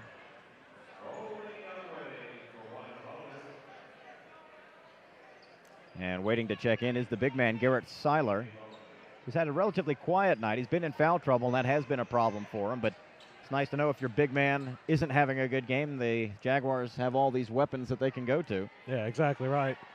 And here's Bowman's free throw, and just as we honor them, he misses the free throw. Oh, the announcers jinx. But it won't be too much longer, I think, before we see some of those guys wearing the black shooting shirts over there get off that Augusta State bench and come into this game. Not yet, though. It's a little too much time left to put in the minnows. So even now, what's it, a 22-point lead for Augusta State? Bowman now with 11 points. The conference's leading scorer came in averaging 22 points per game, so he's well below his average. Ben Madgen has picked up the slack, as we said, with 20. There's Poor wraparound pass to Glover. He'll launch a 3 ball, and it's well short. They get the rebound, and there's Darren Poor cleaning up the trash. Back to a 20-point game at 70-50. Yeah, and Augusta State's doing a good job. They don't want to necessarily run up the score on Aiken. They're just maintaining that 20-point lead. Running that weave up top if they can, and the Pacers really picked up the intensity on defense to try to prevent some easy passes. Shot clock down to 15 seconds. Steve Smith working on the corner. There's Seiler inside. Haven't called his name in a while. Here's Howard for 3. It's short. And the Pacers with the rebound. They want to run. They have a bit of a break going here. Aguchi got it. Counted in a foul. Chance for a 3-point play. Aguchi getting down the floor in a hurry. Yeah, bad defensive play that time by Steve Smith. He was the man back for Augusta State, and he decided at the last minute he didn't want to be there, but by then it was too late. In that situation with a big lead like this, time winding down, you really should just let him go. Just let him go. The 2 points isn't going to matter so much in the big picture of things, whereas now it could become 3 points. And 3 is, well, more than 2. Aguchi with 14 points, leading the Pacers tonight. And he'll be at the line for the follow-up free throw. He's almost doubled his average of 8.5 points per game. Herrera had checked in after that foul, the big man for USC-Aiken. Gucci, the sophomore from Houston, Texas.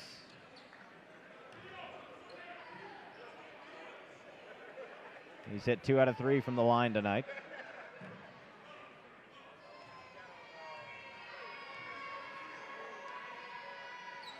Follow-up free throw is good, and the deficit down to 17. Some more token pressures. They try to trap on the inbound pass, but the Jaguars have handled this very well. They get it across easily to the big man, Seiler. Now Dixon takes the handoff. They'll be content to run some clock, I would imagine, here, if the Pacers will let them. Two big men inside, Seiler on Herrera. Seiler's going to take it to the rack, no good, and a foul over the back on Seiler, and I believe he's fouled out of the ball game. So Herrera limps down to the other end of the floor. He's obviously in pain, and Garrett Seiler is out of the ball game.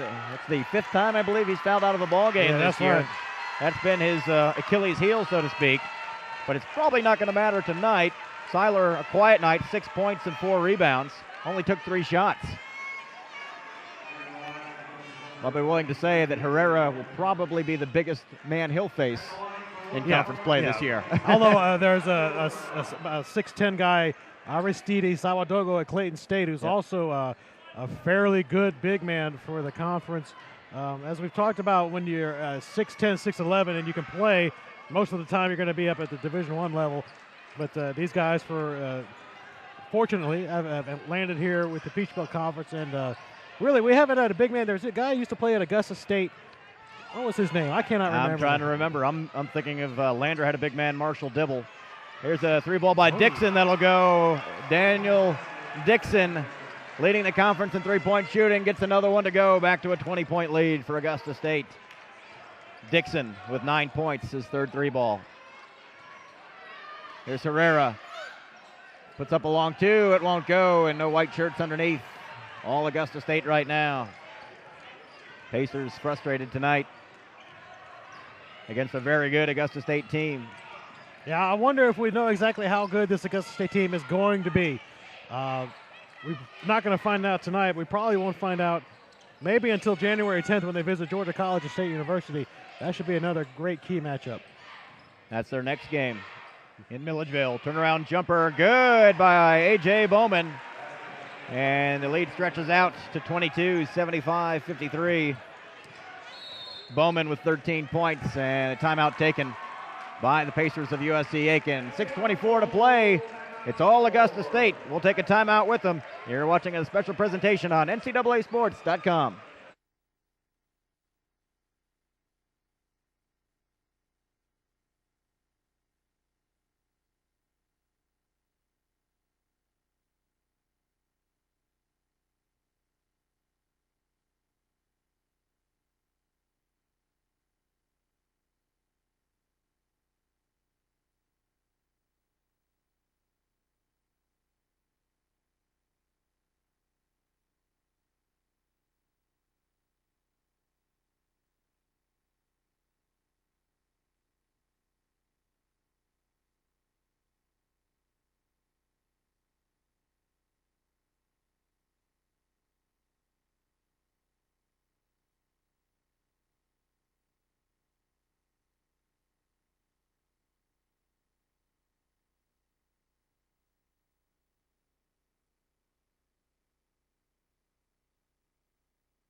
(75-53). It's all Augusta State in this big rivalry game. We talked about how Augusta State has owned this rivalry the last couple of years, and looks like they're going to own it for another year. Yeah, they've won 8 straight here, 11 of the last 14, including 5 in this building. Those numbers are just going to increase as USC-Aiken just does not seem to be able to string anything together. It's not that they don't have the talent or the athleticism.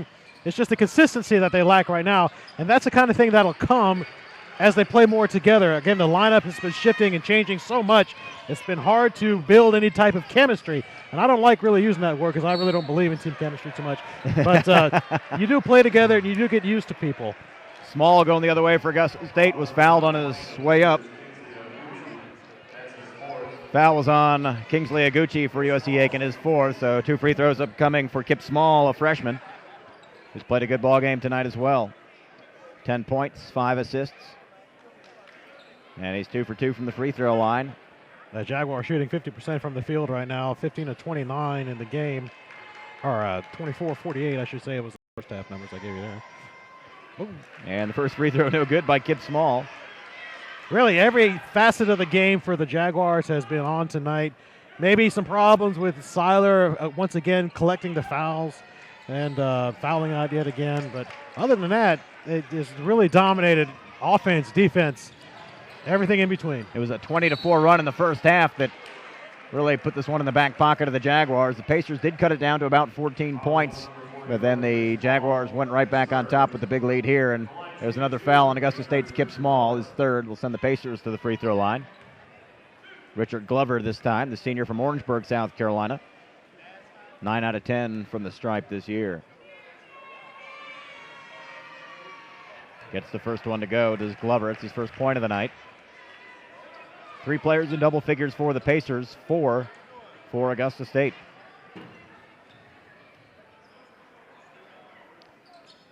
Glover gets them both to go. And some more pressure in the backcourt as they try to trap and create a turnover, but once again the Jaguars beat it with one pass. Yeah, that's been one of the more ineffective full-court presses I've seen. Oh, that should have been an easy one for Tambone. The ball went right through his hands and out of bounds. Not sure if he was expecting the pass from Dixon. Thought Dixon was going to take it himself, so a turnover by Augusta State. Their 12th of the ball game. Noguchi almost lost it as he crosses the timeline.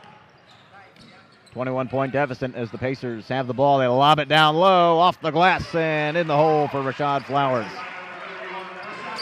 And quickly down the floor, all by himself, A.J. Bowman. Here we go! Bowman with the crowd pleaser. Third time he's done that. A little windmill action on that one. The man has some hops. And a foul on the other end, but I think even some of the Pacer fans had to drop their jaw a little on that dunk. They might not like it, but they can appreciate it. Exactly. Here's Higuchi at the line again for USC-Aiken.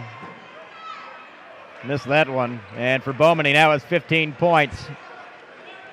And three of the field goals have come a la the crowd pleaser. Second free throw is good. 20-point game for the Jaguars.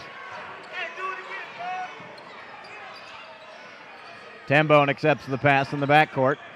Now to Small, knifing through defenders and a foul, and that's going to work on Darren Poor.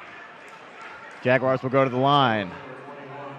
5:17 to play. Both teams in the double bonus, and Pacers were in foul trouble early in this half. I think they put the Jaguars in the bonus. Yeah, with about 5 minutes going by. Yeah, exactly. They picked up their 16th foul at about, that's like 15-11 to go. Kip Small has 11 points tonight, and he still has 11. Came in an outstanding free throw shooter, had 17 out of 18 coming into the ball game. He's 3 out of 5 tonight. Missed that one as well. So still a 20-point lead for Augusta State. Glover gives it up. This is Oates now running the weave to Higuchi. Higuchi for a long two. It won't go. Bowman had it and lost it. Pacers have it. Rolling it in is Glover. They going to count it? Yes, they are. Glover with the bucket. Deficit down to 18. Another three-point opportunity for the Pacers. Glover, a senior, doesn't see a lot of playing time, doesn't score a lot, averaging under 2 points per contest. But has 2 points right now, both on free throw attempts. Demetrius Howard back in, Tambone out for Augusta State. 5:02 to play. Imagine another minute or so, we might see some bench clearing. Yeah, I'm waiting. I think at the 5-minute mark, it might have been the magic number for Demetrius. As far as Vince Alexander, he doesn't have a bench to clear. Yeah. He's got to play everybody he's got. This is Madgen. He's had a great night, 20 points. Gives it up to Dixon. The thing you fear the most is you don't want one of your starters to get hurt in a meaningless, or at this point, playing meaningless minutes. Shot by Bowman won't fall. Poor with the rebound for the Pacers. He'll try to go coast to coast. Count it and a foul. That gets some of the Pacer faithful up off their feet. It's a 16-point deficit. Poor for the follow-up free throw where he's 71%.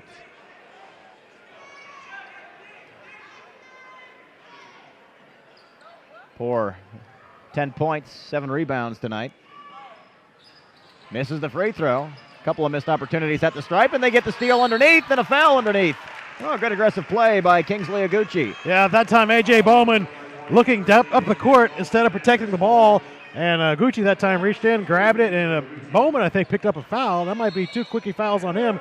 3 or 4 now on him in this game. He might, with only 4:30 left to go, 30-second timeout by Aiken.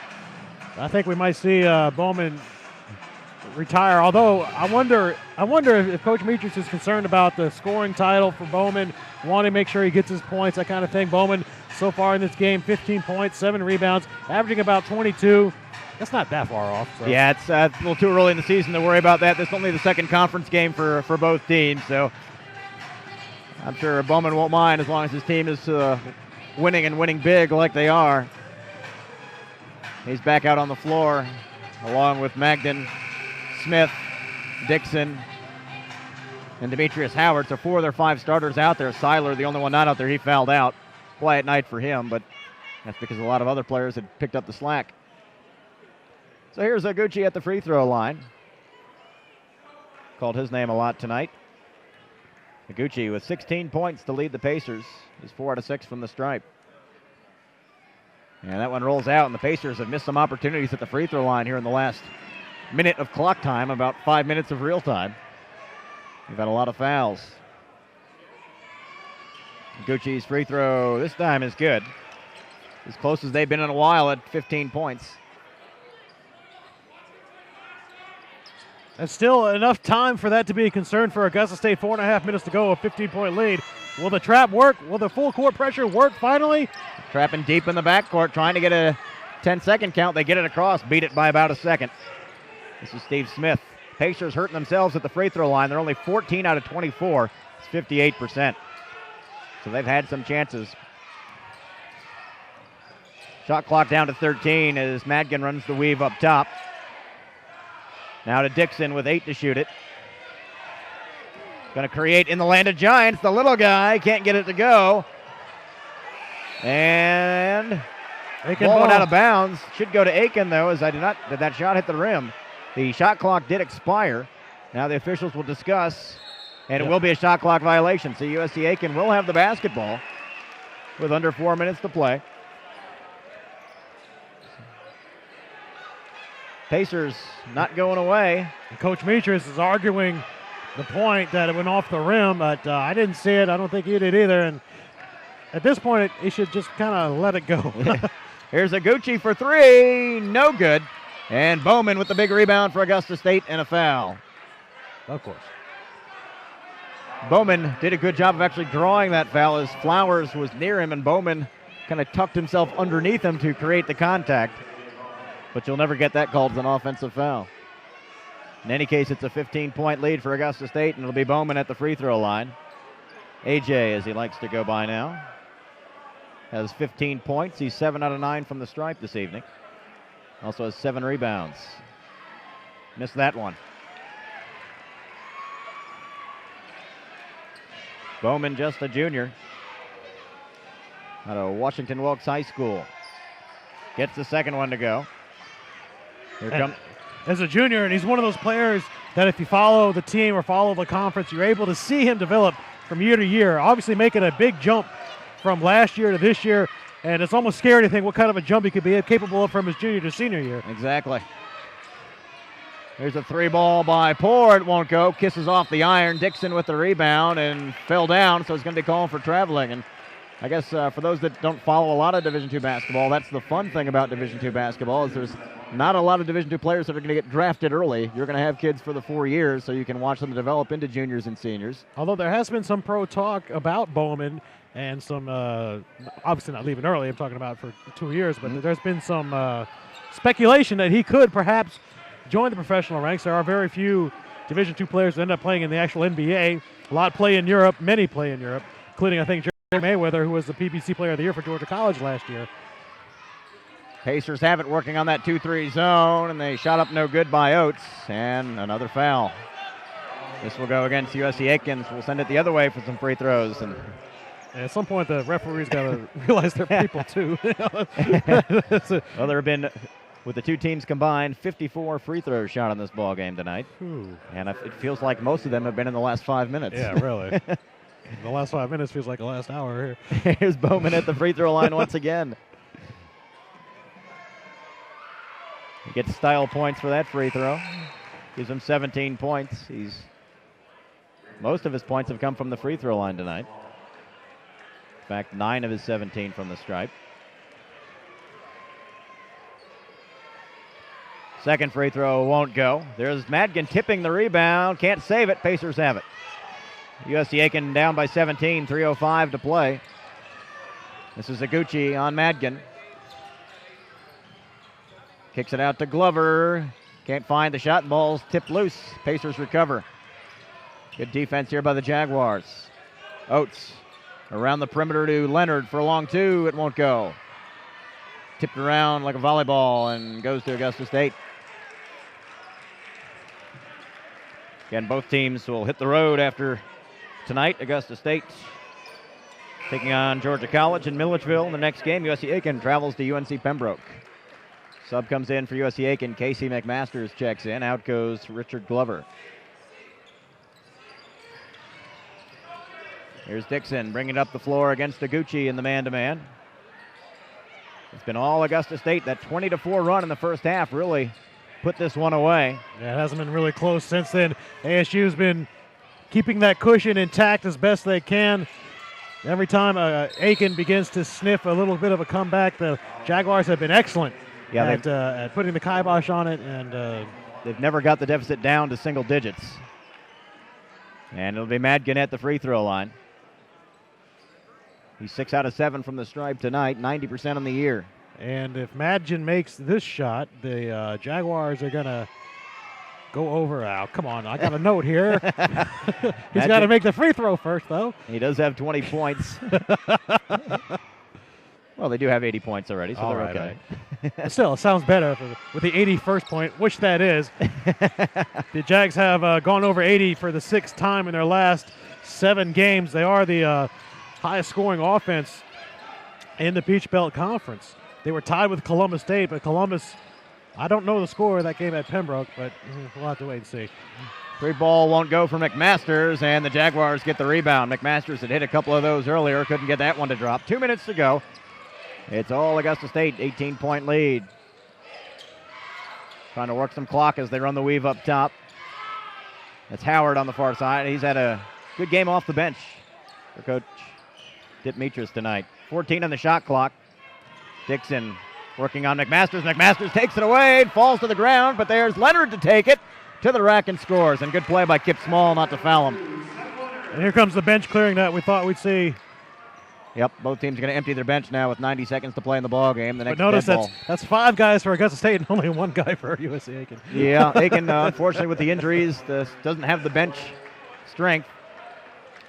So for USC-Aiken, they'll only have 1 sub. But they say, in sports, you got to have a short memory, kind of like a golfer. You got to forget your last shot. If you're Aiken, you got to forget about this game. Don't even think about it. Move on to the next one.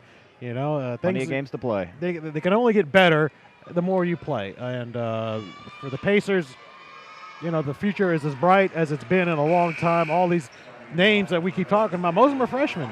There's only, I think, 1 senior on the entire roster for USC-Aiken. So Augusta State clears their bench. Robertus Cliva checks in for the first time, along with Ishu Ilunga.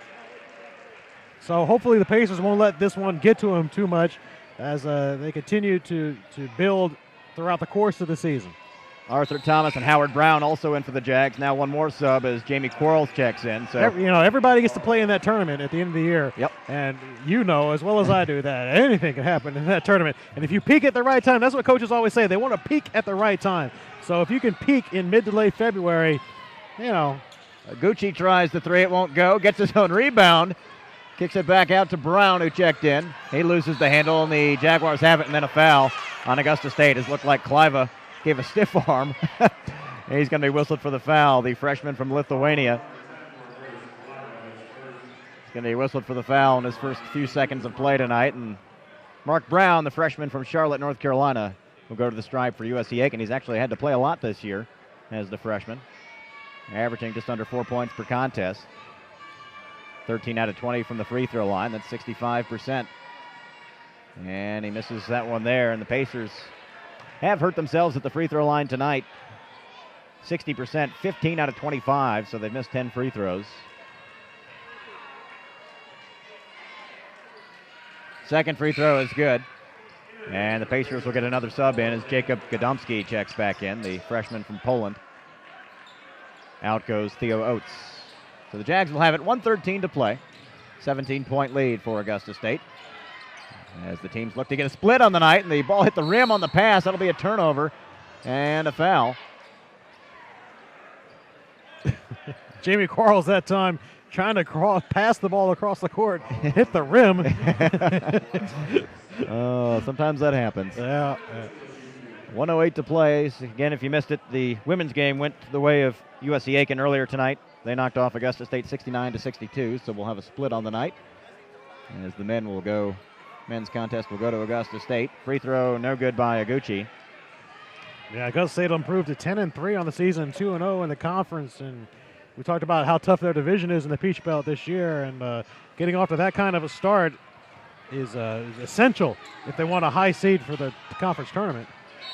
Missed the free throw, but the Pacers get the rebound and are fouled again, so they'll go to the line once again. That's what I hate about scrub time when they bring in the bench players, that those guys don't get many opportunities to play. So when they are in there, my gosh, they're going to play their hearts out, and that means fouling most of the time. This will be the 64th free throw attempt of the night for the two teams.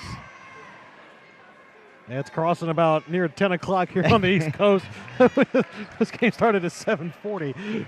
Leonard at the free throw line got off to a quick start for the Pacers. He has 11 points on the night, had 7 of those early in the contest. He's a freshman from York, Pennsylvania. Gets the second one to go as well. 83-68, 1:03 to play. Augusta State in control. They almost turn it over in the backcourt. Some pressure and a foul on USC-Aiken. And we'll send it the other way for a couple more free throws. Local newspaper guys are getting worried about their deadlines now. So the Jaguars will be at the free throw line. Here's Mr. Ilunga, the junior from the Congo. Fascinating player and a fascinating story. Guy who wants to be a stockbroker, came over here from the Congo, speaks 5 different languages. From what I understand, went to a community college in Illinois, or thereabouts. Southeastern Illinois Junior College. That's the first free throw. Fluent in 5 languages. I have trouble with English. Yeah, we know. Second free throw's good, and he has his first point of the night. Hey, late game humor from the announcers. That's right. Under a minute to play. 84-68. Pacers trail. They've got the ball. Augusta State on cruise control now. And the Pacers turn it over again. Augusta State has it. Here's Kleiva, the freshman from Lithuania. Underneath, shot up and in. There's Arthur Thomas, the senior from Hepzibah, Georgia. Gets his name in the scorebook. He was fouled, and they'll go to the line for a 3-point play. And the visiting fans from Augusta are going to enjoy their 20-mile trip home tonight, at least fans of the men's team. Follow-up free throw won't go. Pacers have it, 38 seconds to play. Yeah, there's a lot of excitement over in Augusta about this team. I was at the game on Thursday, Columbus at Augusta. The crowd was there. There was a lot of energy in that building, and Coach Mitras, in his 3rd season now, is really starting to build something over there in Augusta. And he's got a lot of people, like I said, excited about this team and where they might go. And a good win anytime you can beat Columbus State. They're usually one of the top teams in the Peach Belt Conference. Here they come. Here comes Augusta State. Arthur Thomas lays it in. And it's a 20-point lead with 25 seconds to go, and the Jaguars on their feet, smelling a win against their big rival. 15 seconds to play as the Pacers, Aguchi kicks it out. Long 3 ball. Won't fall for Richard Glover. Saves it from going out of bounds. Jaguars have it. Here's Howard Brown. Brown's going to take it the distance and is fouled with 3.3 seconds to go. Oh, boy. Well, again, as Ken said, Pacers are going to drop to 6-8, 1-1 in conference play. Augusta State will improve to 10-3, 2-0 in Peach Belt Conference play. That's it for Seth Leonard. He got his 5th foul. He's going to check out. He'll foul out with 13 points, and Kingsley Aguchi leading USC-Aiken with 17 points tonight. Ben Madgen leading the way for Augusta State with 21. Brown at the line. Got it. And we thank everybody for tuning in tonight for our Peach Belt Conference doubleheader on NCAAsports.com. It's been a lot of fun. It has. It certainly has. I want to thank, on behalf of the Peach Belt Conference, I want to thank everybody at CSTV and the NCAA for having this kind of a package. For those of you who are watching on CSTV.com or NCAAsports.com, there's going to be another game at the end of the year. I can't remember the exact date. It's going to be Armstrong at Columbus. That one's actually going to air. The women's game is going to air on CSTV. And the men's game is going to be broadcast like we are right now over the internet. So it's a great thing that's happening with the NCAA supporting Division II, trying to promote Division II. Games like, well, not like this, but, but some of the best games that are out there will be heading your way. So for those of you watching on CSTV.com or NCAAsports.com, check the schedule every once in a while. Great games from all over the nation. Mark Brown, the freshman at the free throw line. 3 seconds to go for the Pacers. Gets the free throw to go there. 89-70. It's all Augusta State, as we'll have a split on the night. Again, earlier tonight, it was the USC-Aiken women, a winner 69-62. Augusta State's men are going to come out with the victory here as the Jaguars lose it out of bounds with 1.4 seconds to play. It'll stay with the Jaguars. It's been a game long that won't end. 1.4 seconds to go. Both teams on the road after this. There's a 3-ball at the buzzer. It won't go.